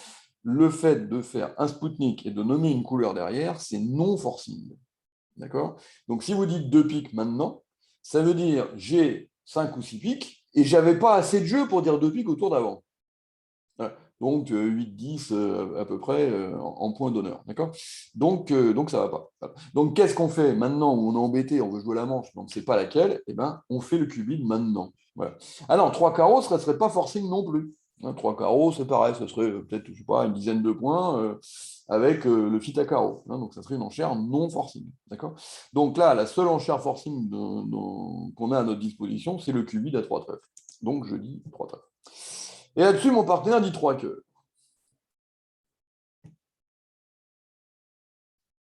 Bon.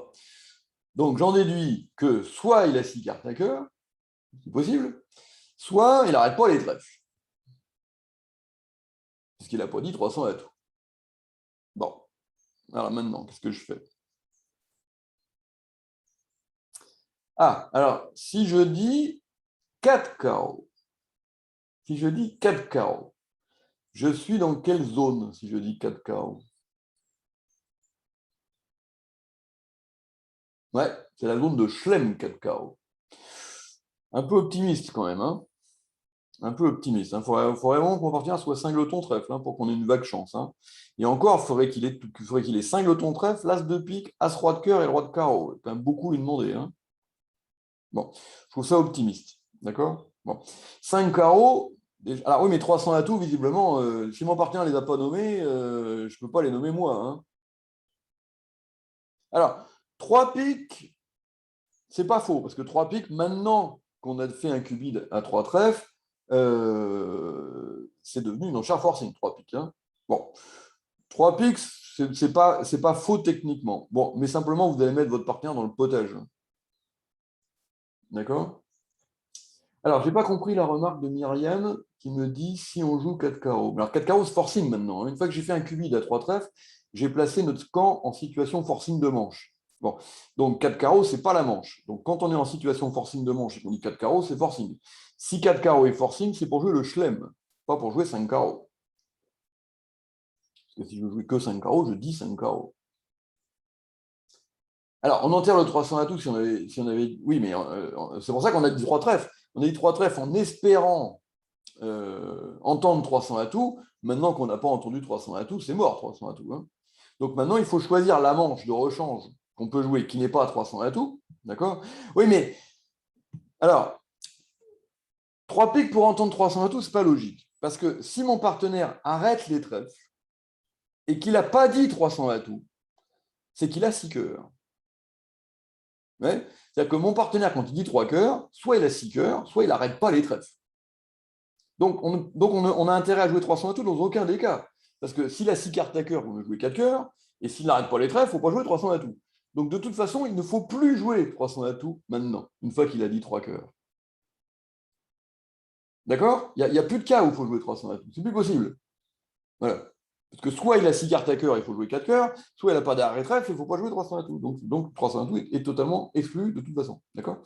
Alors, dans ces cas-là, maintenant, c'est à vous de choisir, en fait, entre 4 cœurs et 300 atouts. D'accord? Bon.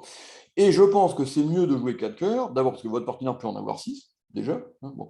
Et puis, même si on n'a que 5, moi, mes 3 petits trèfles, ils m'inquiètent, hein. C'est-à-dire qu'il est très probable qu'on a 2 ou 3 trèfles à perdre dès l'entame. Ouais, bon. Et que si on a 2 ou 3 trèfles à perdre dès l'entame, 5 carreaux, franchement, je nous vois mal. D'accord? Bon. Donc, il y aura forcément une perdante qui va traîner entre les cœurs ou les carreaux ou les piques. Ouais, si on a 2 trèfles perdants. Et puis si on a 3 trèfles perdants, bah là, c'est clair que 5 carreaux, c'est mort-né, hein. D'accord? Bon. Donc, je pense que la bonne enchère à ce stade-là, c'est de dire 4 cœurs. Bien. Alors maintenant, on va passer en flanc. Donc, vous avez la main de gauche, là. Quelle est votre entame contre 4 cœurs sur cette séquence?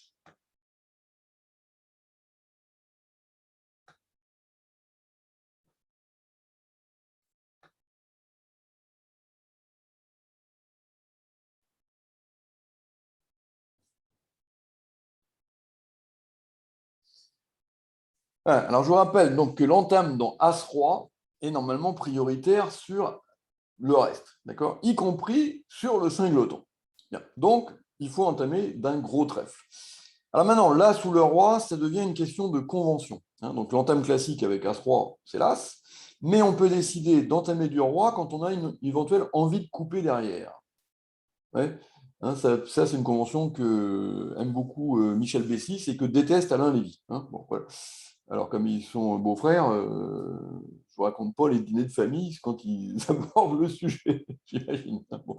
Voilà, bon. Donc, moi, j'ai une convention que j'aime bien, mais bon, je conçois les arguments d'Alain Lévy, évidemment. Euh, Puisque quand Alain Lévy il parle de bridge, en général, quand même, il sait de quoi il cause, le garçon. Donc c'est toujours intéressant de l'écouter, même si on n'est pas forcément toujours d'accord avec lui, hein, voilà. Et donc, en l'occurrence, Michel Bessis n'est pas d'accord sur ce sujet, et bon, il se trouve que moi, j'aime bien cette convention, donc d'entamer du roi quand on a un singleton ou une chicane à côté. C'est vrai que parfois, ça renseigne le déclarant, c'est clair, hein, bon. Enfin, c'est toujours l'équilibre à trouver entre renseigner le partenaire et renseigner le déclarant. Bon. Donc, en tout cas, vous entamez d'un gros trèfle. L'As, classique, le roi, si vous jouez la convention B6. Le mort met le 2, votre partenaire met le valet, et le déclarant met le 8.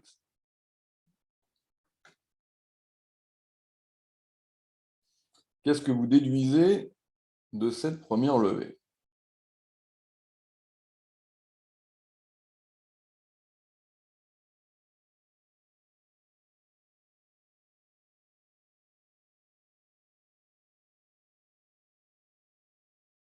Alors, on peut déduire plein de choses.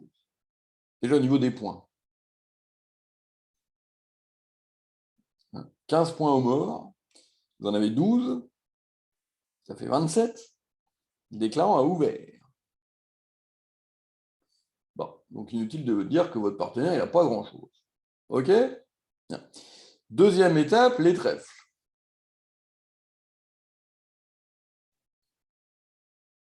Voilà, donc le valet de trèfle de votre partenaire est forcément un valet sec ou un valet second. En tout cas, il est totalement impossible que le déclarant soit singleton trèfle.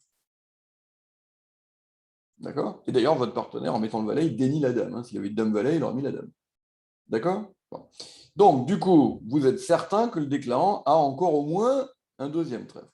Alors, la question, c'est est-ce que vous jouez votre as de trèfle ou est-ce que vous jouez votre singleton carreau?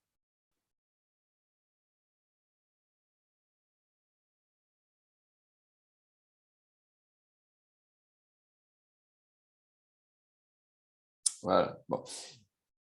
Le singleton carreau, on va l'oublier. D'accord? Voilà. Pourquoi? Quand on joue un singleton au bridge, c'est pour faire une coupe. On est bien d'accord. Qui nous donne les coupes?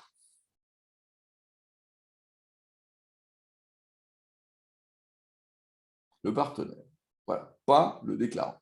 Le déclarant, lui, il nous enlève nos êtres. Étant donné que votre partenaire a probablement pas mieux qu'un valet qui vient de nous montrer, hein, il y a 13 points d'honneur dehors et votre partenaire vient déjà de montrer un valet. Ouais. Donc il est quand même très probable que les 12 points qui restent, c'est le déclarant qui les a. En tout cas, votre partenaire n'a clairement ni le roi de carreau, ni l'as de cœur.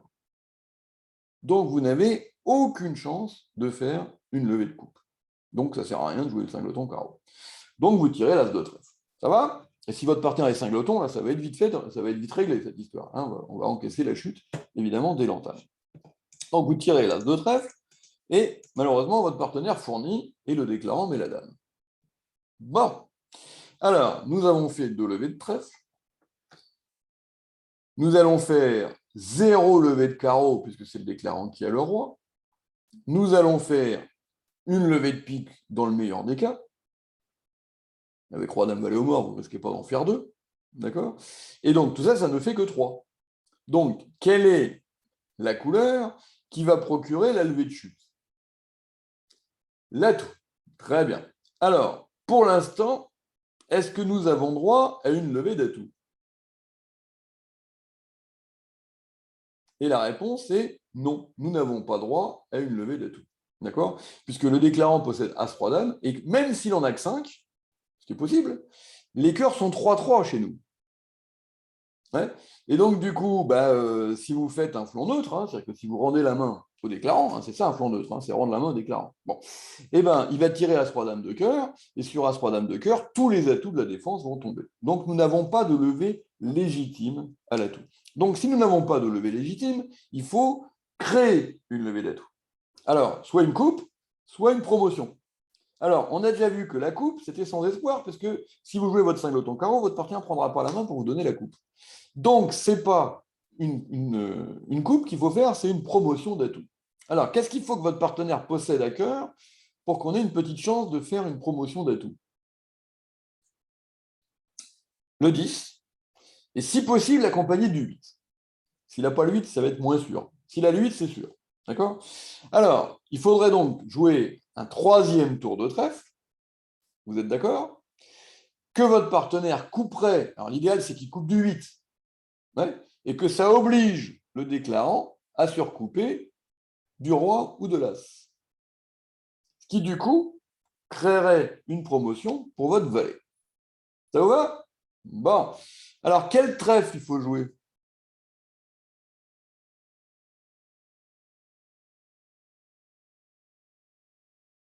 Alors ça, c'est très important, ça va vous arriver tout le temps, tout le temps, tout le temps. C'est très fréquent comme situation.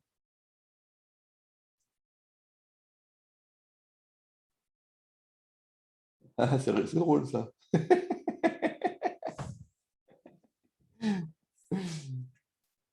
Alors, pour l'instant, on m'a proposé le 10, le 9, le 4, surtout pas le 4.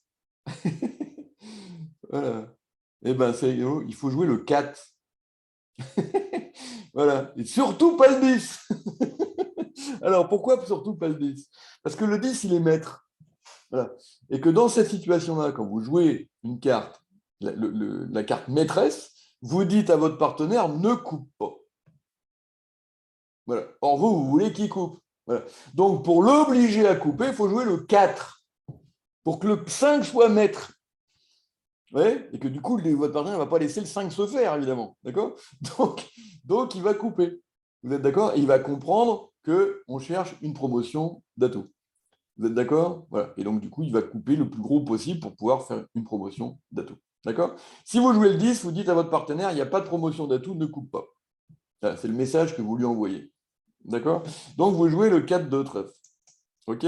Bon, le mort met le 5, votre partenaire coupe du 8, et là, le déclarant ne se recoupe pas. Ah, et il défausse un pic. Qu'est-ce qu'on a oublié?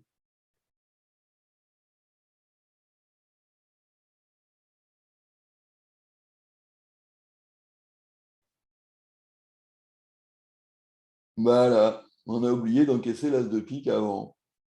D'accord? Alors ça, hyper important, pareil, très fréquent aussi comme situation. Quand vous cherchez des promotions d'atouts, mettez vos levées au chaud avant. D'accord? Voilà. Regardez les 4 jeux. Le déclarant, il est 5 lotons pique. Les résultats des courses, quand vous donnez le troisième coup de trèfle, que votre partenaire coupe du 8 comme vous pouviez l'espérer, eh ben, le déclarant, au lieu de se recouper du roi, ce qui fait qu'après il a un atout et un pique perdant, eh ben, il jette son pique. Et il échange la levée d'atout contre la levée de pique. Donc, qu'est-ce qu'il fallait faire? Il fallait taper l'as de pique avant. Si le déclarant est chicane, de toute façon, vous ne battrez pas 4 cœurs. Hein. D'accord? Bon. Donc, vous tapez votre as de pique avant pour éviter ça. Et après, vous jouez le 4 de trèfle. Et là, votre partenaire coupe du 8, et là, le déclarant ne peut plus rien faire. Vous êtes d'accord? Ah, c'est le même principe que, vous savez, quand on fait une double coupe. On met ses levées au chaud avant d'encager la double coupe. Ouais? Et ben, pour la défense, c'est exactement la même chose. Dès qu'on veut bidouiller des trucs à l'atout en défense, comme le déclarant, on met d'abord ses levées au chaud. Voilà, sinon, voilà le phénomène qui peut se produire. D'accord? Donc, on encaisse l'as de pique et après, on joue le 4 de trèfle. OK? Alors, numéro 3.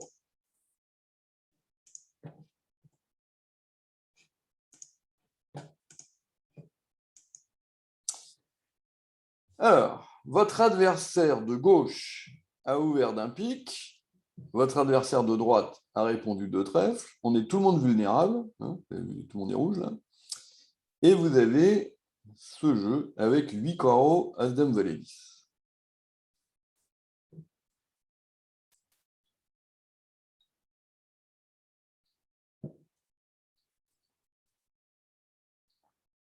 Quelle enchère vous me proposez?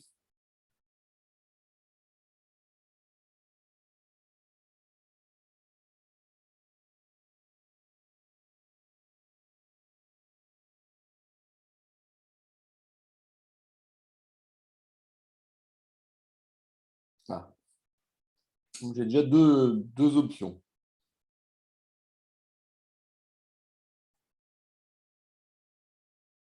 Ah, 3 options. 4 options.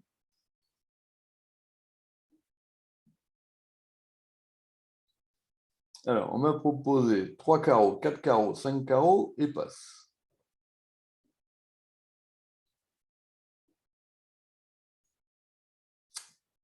Bon, alors, bon, il peut y avoir des histoires de tempérament, hein, pas obligé d'avoir tous exactement le même tempérament, d'accord? Bon.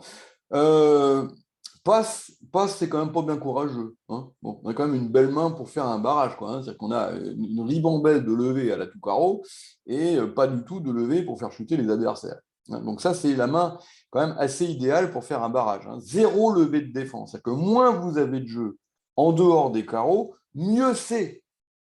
Mieux c'est. D'accord? Voilà. Hein. Rajouter des dames et des valets qui se baladent, ça sera moins bien pour faire un barrage. Hein. La main idéale pour faire un barrage, c'est une très belle couleur, des cinglotons, ou au moins un cingloton, ou des chicanes, hein, enfin de la distribution, et rien à côté. Voilà. Moins vous avez de jeu à côté, plus votre barrage est justifié. Pourquoi? parce que plus la probabilité que vos adversaires gagnent un contrat est intéressante. Si vos adversaires gagnent un contrat, il faut les embêter pour essayer de le trouver ou suggérer aux partenaires de défendre contre ce contrat des adversaires. D'accord? C'est-à-dire qu'avec cette main-là, vos adversaires, donc un pique passe deux traits, donc déjà ils vous ont prévenu qu'ils étaient majoritaires en points et que donc le contrat était a priori chez eux, donc ils étaient en attaque, d'accord? Et donc vous pouvez tout à fait avoir une bonne défense à 5 carreaux contre une manche des adversaires, à 6 carreaux même contre 5 cœurs ou 5 piques des adversaires, voire à 7 carreaux contre 6 cœurs ou 6 piques des adversaires. En l'occurrence, plutôt 6 piques. Ils ne sont pas trop partis pour jouer 6 cœurs. Bon, encore que, pourquoi pas, ils peuvent avoir un fit à cœur, il y a peut-être un piqueur chez le déclarant. Bien. Alors, donc ça veut dire que cette main-là, elle est vraiment idéale pour faire un barrage. Alors maintenant, le problème, c'est à quel palier? D'accord? Bon. Dans ces cas-là, c'est tout bête. Vous vous fiez à la sécurité distributionnelle, la loi d'élevé total, etc., etc. Bon. Et statistiquement, vous êtes en sécurité au palier de 3 avec une couleur 7e, au palier de 4 avec une couleur 8e, au palier de 5 avec une couleur 9e. Voilà. Bon. Donc, les statistiques réclament l'intervention à 4 carreaux. Alors, 5 carreaux, c'est plus gênant, effectivement, pour les adversaires que 4 carreaux, c'est vrai, mais d'un autre côté, vous imposez une défense aussi. Oui. Bon, votre partenaire n'est peut-être pas forcément ravi à l'idée de défendre à 5 carreaux contre 4 cœurs ou 4 piques des adversaires. D'accord? Bon, donc 5 carreaux, pour moi, c'est un peu trop unilatéral pour mon goût. Bon, si on était vert contre rouge, bon, là, peut-être vert contre rouge, la probabilité qu'on ait une bonne défense aurait quand même considérablement augmenté. Bon, rouge contre rouge, je trouve que 5 carreaux, c'est exagéré. En tout cas, 3 carreaux, c'est pas assez. Voilà, là, vous avez un carreau de trop pour intervenir à 3 carreaux. D'accord? Donc, vous allez fausser le jugement de votre partenaire, en plus, si vous intervenez à 3 carreaux. Donc, vous ne gênez pas assez l'adversaire et vous faussez le calcul de sécurité distributionnelle de votre partenaire. Donc, à mon avis, rouge contre rouge, le bon jeu, c'est 4 carreaux. Et après, donc là, Sud dit contre, qui veut dire qu'il a une main intéressante et qu'il voilà, il a envie de se manifester, mais il ne sait pas trop quoi dire. Là-dessus, Nord dit 4 piques. Et là, qu'est-ce que vous faites? Ah, c'est très important, ça.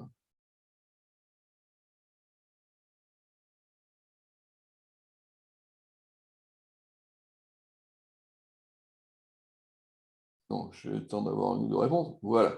Donc, si on a dit 4 carreaux au tour d'avant, c'est pas pour aller dire 5 carreaux maintenant. Alors, ça, c'est Cayenne direct. D'accord? Je veux bien qu'on dise 5 carreaux le tour d'avant. C'est pas mon style ou mon tempérament personnel. Mais je peux concevoir c'est une enchère agressive. Bon, une enchère agressive, c'est tout à fait concevable. On a le droit d'être plus agressif que moi au bridge. D'accord? En revanche, ce qui est hors de question, et là, clairement mal joué de toute façon, c'est dire 4 carreaux et 5 carreaux derrière. Ça n'a pas de sens. Voilà. C'est-à-dire que vous décidez tout de suite combien de carreaux vous dites, et une fois que vous avez décidé, vous laissez votre partenaire agir. OK? Donc, si vous avez dit que 4 carreaux au tour d'avant, ce n'est pas pour aller dire 5 carreaux maintenant. Ça, c'est incohérent. Ça va? Bien. Donc, vous passez. Et là-dessus, on joue donc le contrat de 4 piques. Donc, on n'a pas défendu à 5 carreaux. Et votre partenaire entame du 3 de carreau. Le mort s'étale.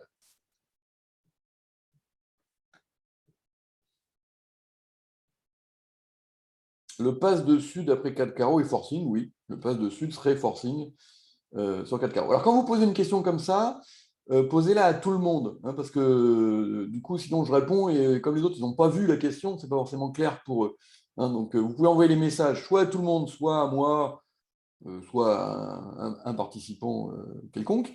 Mais donc, quand vous posez une question d'intérêt général, je dirais, posez-la à tout le monde, comme ça, les autres la voient.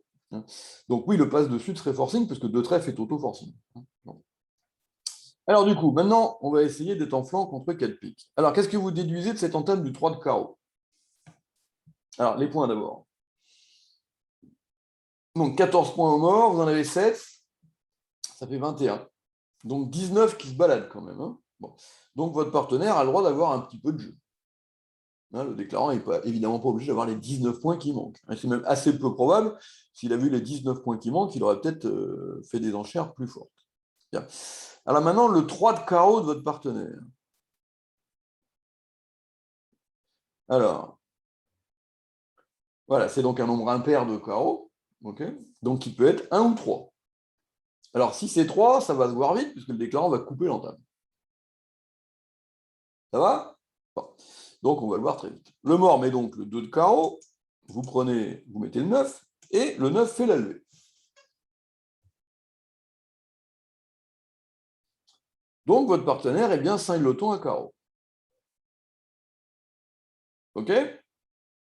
Donc, ce qui veut dire que vous avez droit à 2 levées de carreau naturelles. Qu'est-ce que vous jouez à la levée suivante? Alors, ah oui, j'ai oublié un truc important, je ne sais pas si vous avez vu en dessous du numéro 3, là, à gauche, on est en tournoi par paire. Un TPP, ça veut dire tournoi par paire. Alors ça, c'est important parce que ça veut dire que l'objectif n'est pas forcément de battre 4 piques. Hein, l'objectif est de faire le maximum de levées ou que le déclarant fasse son minimum. Alors, que faites-vous à la deuxième levée? Ben voilà, vous encaissez votre as de carreau parce que déjà, vous avez envie de le faire. Bien. Ah non, pas le 4. Non, pas le 4, parce que si vous rejouez un petit carreau, ça c'est pour vous faites couper à votre partenaire votre levée de carreau. Bon, ça pourrait se concevoir si on avait une urgence absolue à donner la main au partenaire. Ouais. Si vous aviez chicane trèfle, par exemple, d'accord? Là, si vous aviez chicane trèfle, ça ne serait pas idiot de faire ça, parce que du coup, vous lui donnez la main et vous espérez qu'il joue trèfle pour que vous coupiez. Ouais, bon, mais là, vous avez cingleton un trèfle, donc aucun intérêt à donner la main à votre partenaire. Donc, il ne faut pas lui faire couper votre as de carreau, parce qu'à la limite, il va peut-être couper avec ses sous. Hein, imaginez votre partenaire, il a la dame de pique troisième, par exemple, c'est une catastrophe de jouer petit carreau. Il coupe votre levée de carreau avec sa levée de pique. D'accord? Bon. Donc, vous tirez l'as de carreau. Et sur l'as de carreau, votre partenaire défausse le 2 de trèfle.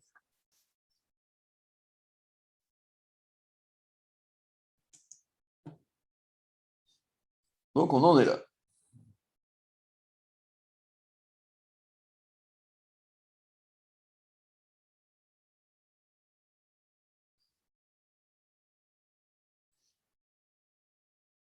Alors,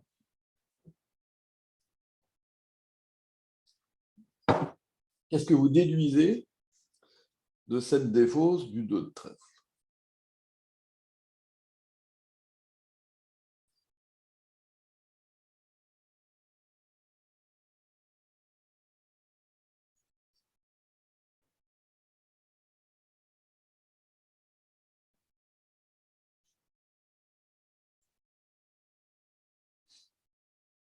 Alors,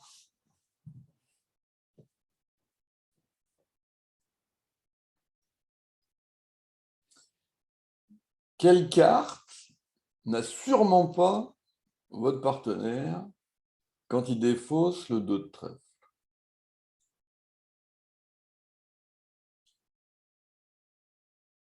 Ouais, Dominique qui m'a donné la bonne réponse.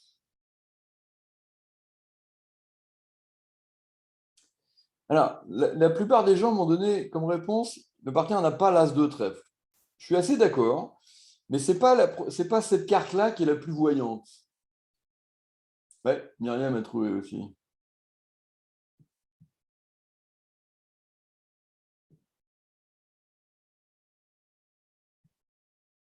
Parce que mon partenaire, il voit les 5 trèfles, roi dame valet 10 au bord. Hein. Lui aussi, il les voit. Hein.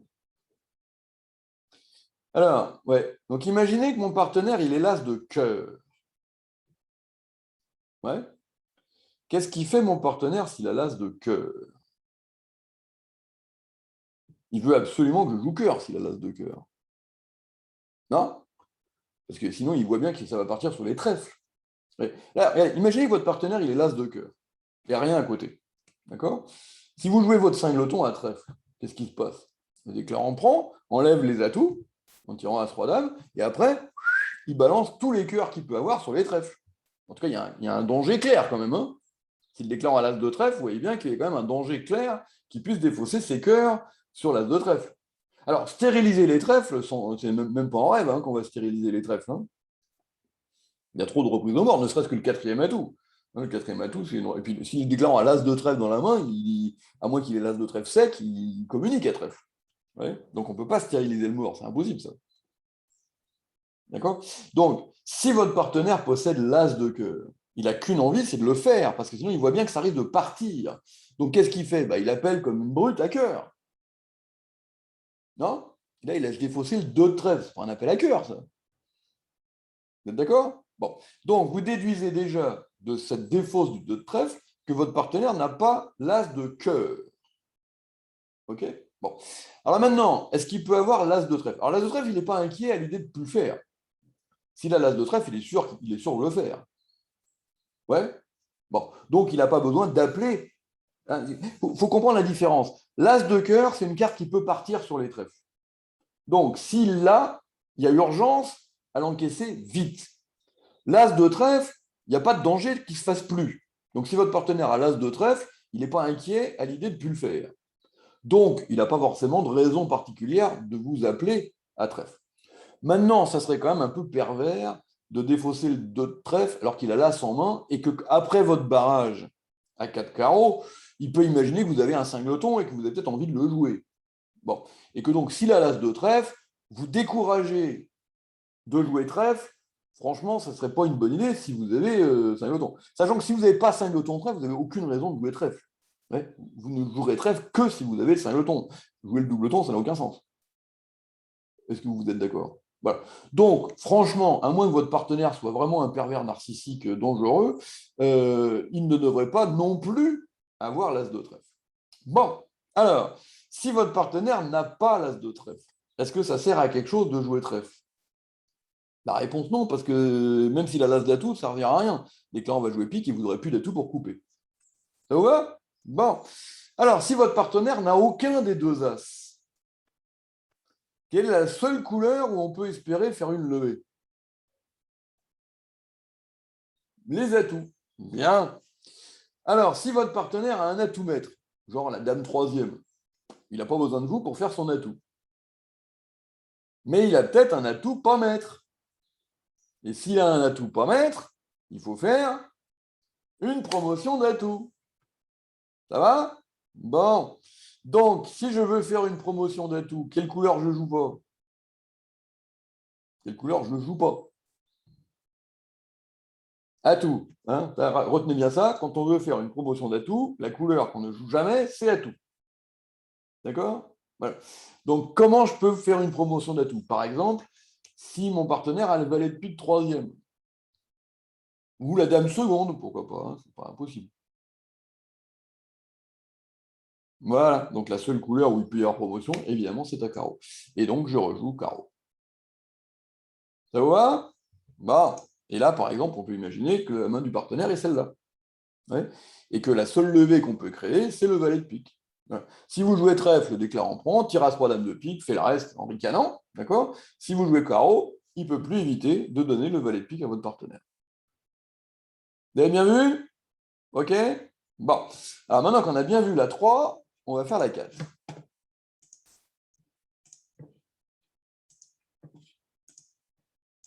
Alors, vous êtes en ouest, cette fois-ci, et la séquence d'enchères est donc la même que la donne précédente. Votre partenaire a fait un barrage à 4 carreaux, et évidemment, ça ne vous a pas inspiré beaucoup, et vous n'avez pas dit 5 carreaux, bien sûr. Et les adversaires jouent 4 piques, et vous entamez évidemment de votre singleton carreau. Bon, le bord s'étale, et ça devrait vous rappeler des souvenirs, parce que c'est le même que la donne d'avant. OK? Là-dessus, votre partenaire fait la levée du 9 de carreau. Bon, donc on en déduit qu'il a As-Dame, Valet 19, et il encaisse l'As de carreau. Donc on en déduit qu'il a bien les 8 carreaux As-Dame, Valet 10 qu'il nous a promis pour ses enchères. Qu'est-ce que vous faites?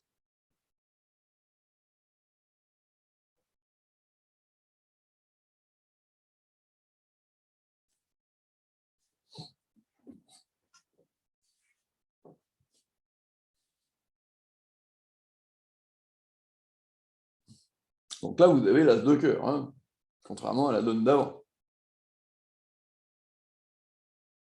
Voilà. Donc c'est un piège, en fait. Voilà. Il ne faut pas appeler à cœur. D'accord? Qu'est-ce que vous avez envie que votre partenaire rejoue? Regardez bien votre main. Ah non, pas pique. Vous avez envie que votre partenaire rejoue carreau pour faire la promotion du valet de pique. Et l'as de cœur, on le fera après. Ouais. L'important, c'est déjà de promouvoir le valet de pique. Vous êtes d'accord? Voilà. Donc, si vous voulez que votre partenaire rejoue carreau, il ne faut pas appeler à cœur. Si vous appelez à cœur, il va rejouer cœur. D'accord? Donc, qu'est-ce que je défausse? Le 2 de trèfle. D'accord? Pour que le partenaire fasse le raisonnement qu'il a fait nous, enfin qu'on a fait nous à la donne d'avant. D'accord? Donc, quand vous défaussez le 2 de trèfle, votre partenaire va en déduire que vous n'avez ni l'as de cœur, ni l'as de trèfle, et du coup, il va jouer carreau. Vous allez promouvoir votre valet de pique, et l'as de cœur, on le fera après. Hein. OK? Il n'y a pas de danger que ça parte. OK? Ça va? Bon, hein, comme quoi, il faut faire attention.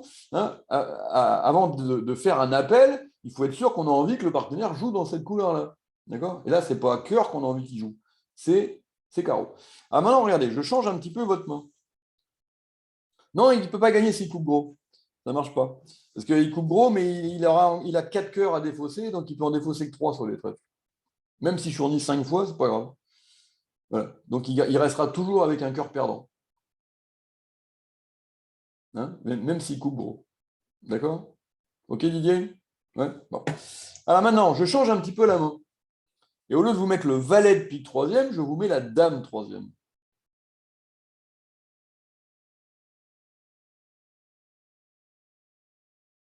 Voilà. Donc là, cette fois-ci, aucun intérêt à ce que le partenaire joue carreau, parce qu'il n'y a pas de promotion d'atout, j'ai un atout maître. Et je ne peux pas en faire deux. Ouais, je n'en ferai de toute façon qu'un. Voilà. Donc là, du coup, le plus simple, c'est d'appeler à cœur. Voilà. Bon, alors, la façon d'appeler à cœur, bon, si vous jouez la défausse italienne, vous pouvez jeter le 8 de trèfle. Ouais, c'est pas un truc que j'aime beaucoup, moi. Hein. Ceux qui me connaissent, ils savent que voilà, la défausse italienne, c'est pas mon truc. Donc moi, je fais un appel environ une fois tous les 2 ans. Hein, bon. Et quand je fais un appel, bah, tant qu'à faire, je le fais à la paysan, hein, c'est-à-dire que je défausse le 8 de cœur, hein, qui est un appel violent à cœur. D'accord? Voilà. Donc là, du coup, votre partenaire va jouer cœur et vous n'aurez plus qu'à attendre la chute paisiblement avec la dame de pique plus tard. Il n'y a pas de promotion d'atout parce que votre atout il est déjà maître. D'accord? Et que vous ne pouvez pas en promouvoir un deuxième. OK? Alors, je rechange encore un petit peu la main. J'enlève la dame de pique et là, je vous mets 3 petits.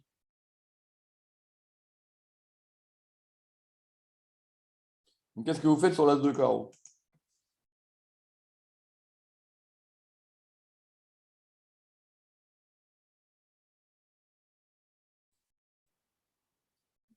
Alors, on peut toujours défausser le 8 de cœur, mais en fait, il y a encore mieux.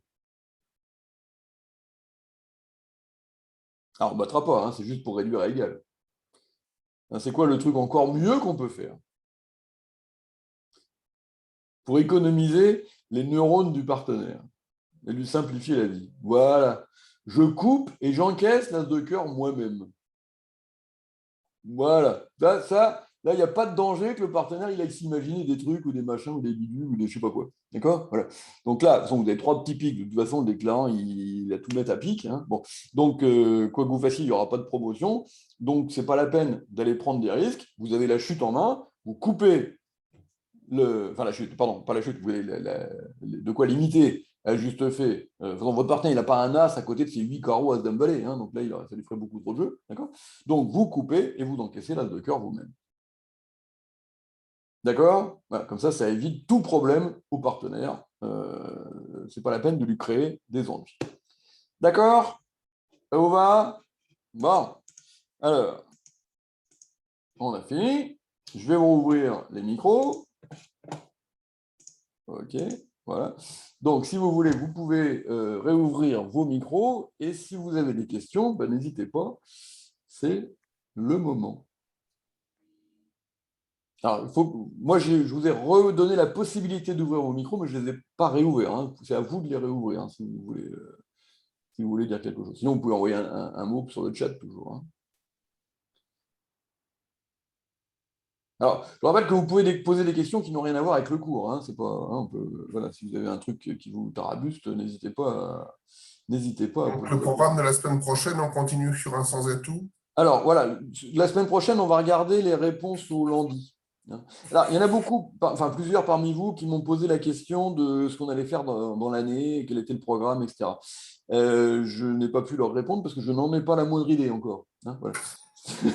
Voilà. Donc, on va faire voilà, au fur et à mesure des inspirations. Donc, alors, je vous dis, parce que là, j'ai 2 stages en préparation, donc c'est vrai que j'étais un petit peu pas mal surbooké. Là, la rentrée a été un petit peu bien active. C'est pour ça que je n'ai pas pu m'occuper des duplicates du jeudi soir.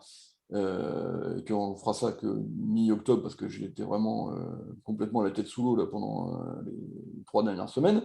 Et donc, du coup, j'ai quand même eu le temps de préparer le cours de la semaine prochaine, mais ceux d'après, je ne sais pas. Voilà. Donc, je vais faire ça à l'inspiration au fur et à mesure. Alors, quid du réveil 3 non fait avant l'été? En fait, c'est vrai qu'on a perdu une semaine donc, en fin de saison dernière du fait de la mort de mon frère. Mais en fait, c'était le cours qu'on a fait là, c'était celui qui était, je crois, prévu. Donc, je pense, je n'ai pas de souvenir. Bon, je regarderai Patrice, hein, ce que tu me dis. Mais il ne me semble pas qu'on avait raté un truc sur les réveils. Alors, je vérifierai, parce que c'est possible que je me sois bourré. Donc éventuellement on fera ça.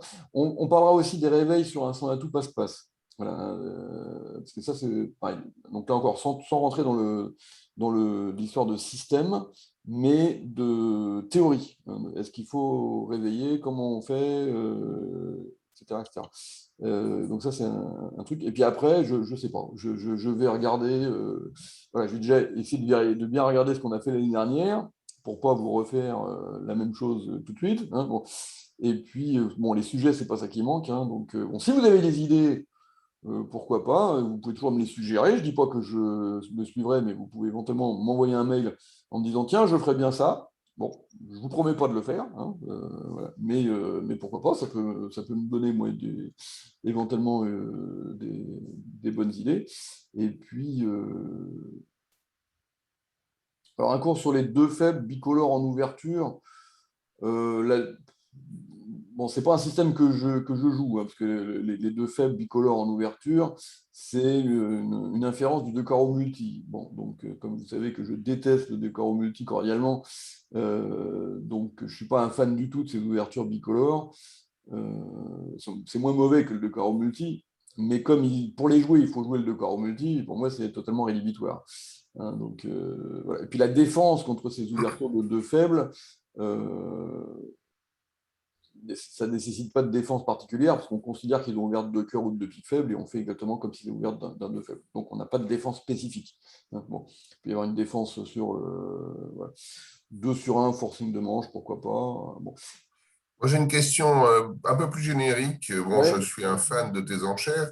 J'ai pas de souci et je me suis mis au fitmage, mais pas le fitmage turbo encore. Ah, Mais mais le c'est bien. problème que je vois régulièrement, c'est que ben, je propose ça à des partenaires et les partenaires, ils me disent, ah oui, mais c'est compliqué, gna, gna, gna. Ce qui fait que ça m'oblige. Bon, en fait, quand tu dis les interventions sur un sans atout, je les connais, celles que tu proposes.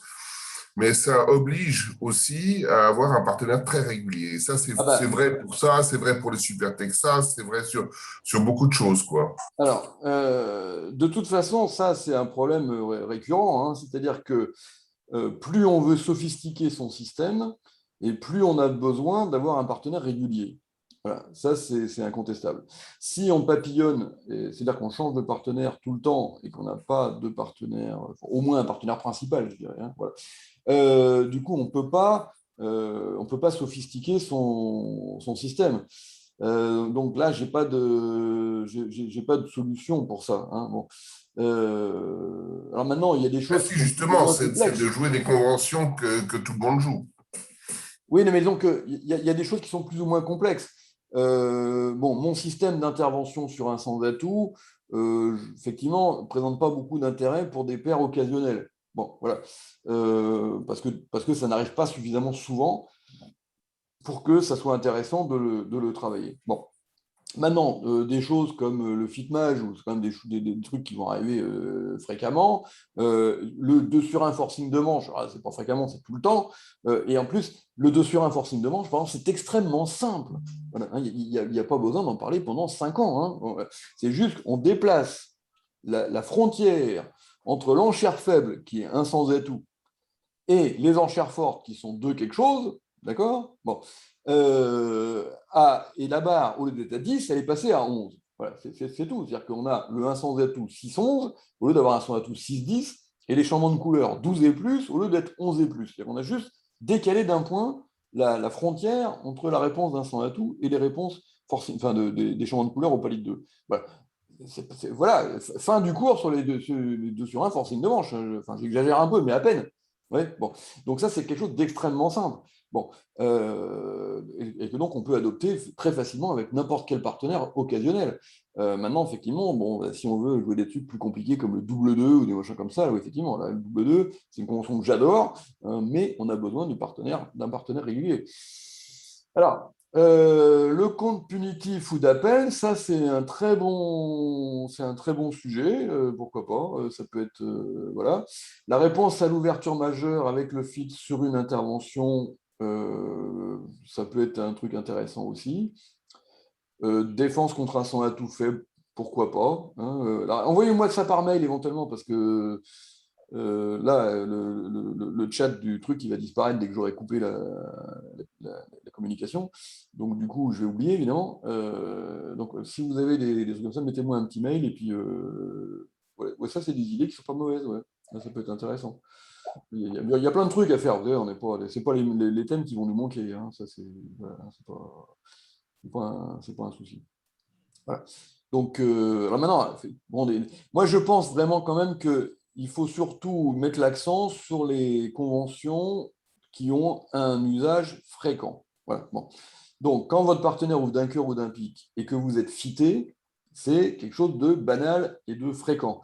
Qu'il y ait une intervention ou pas. D'accord? Bon.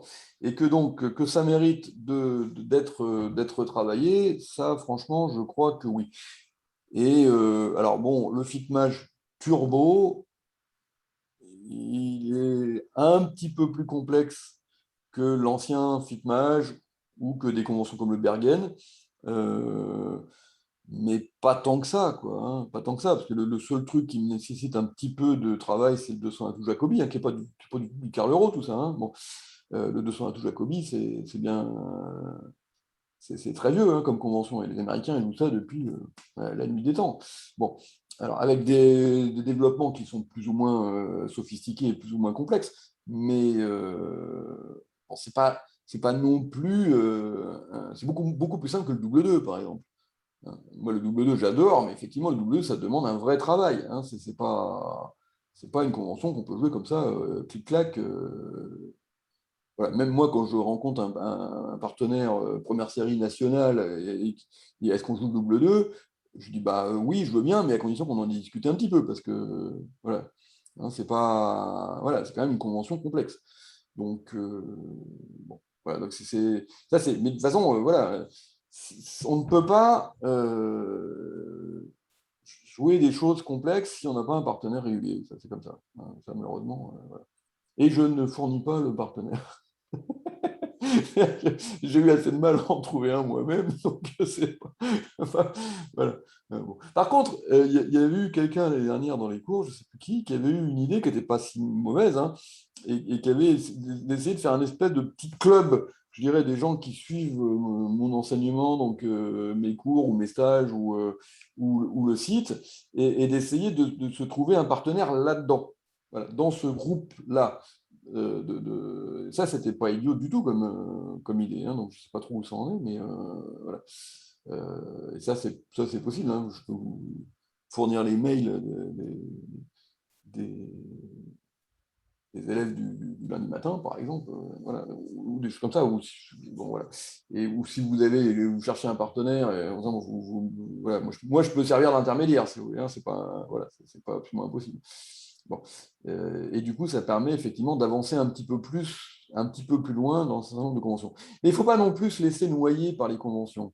Hein, c'est-à-dire que ce qu'on a fait ce matin, intervention sur un sans atout. J'aurais pu vous parler du système, de corps multi, de machin, de ce que je joue, de ce que je joue pas, de patati patata. C'est pas par ça que j'ai préféré commencer. J'ai préféré commencer par la base, c'est est-ce que j'interviens ou pas.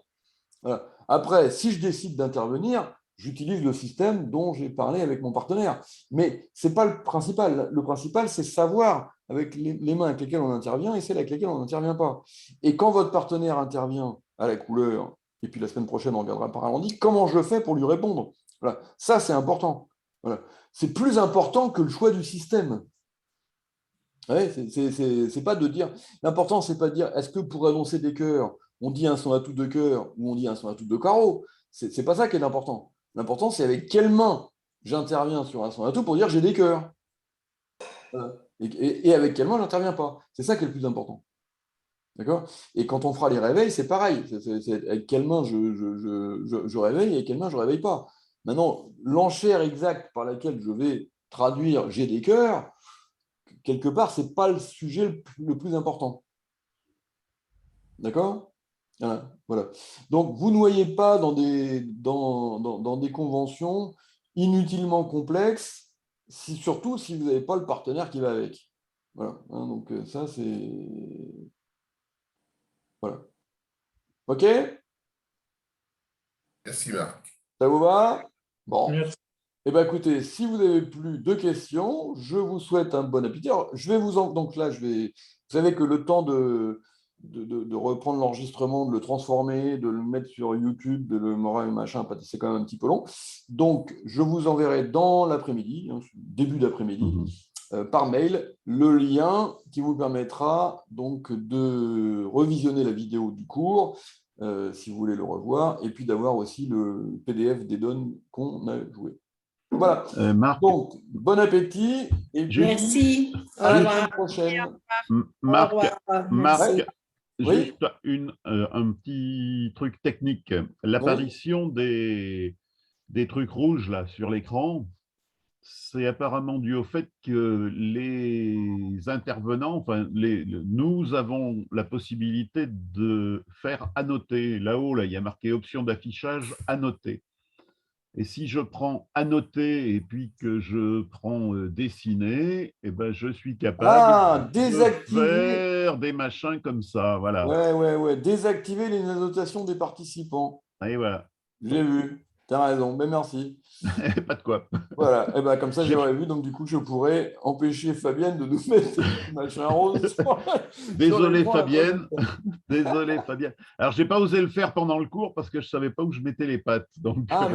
Ah oui, parce que toi, tu pouvais le faire aussi. Ah, pareil, regarde, je te le fais actuellement. Là. Si tu as toujours ton écran, option d'affichage. Ah oui, tu as désactivé. Oui, je l'ai désactivé. Je peux plus le faire. Voilà. D'accord. Efface-le. Okay. Ça marche. Efface, Jean-Pierre, parce que ça va rester.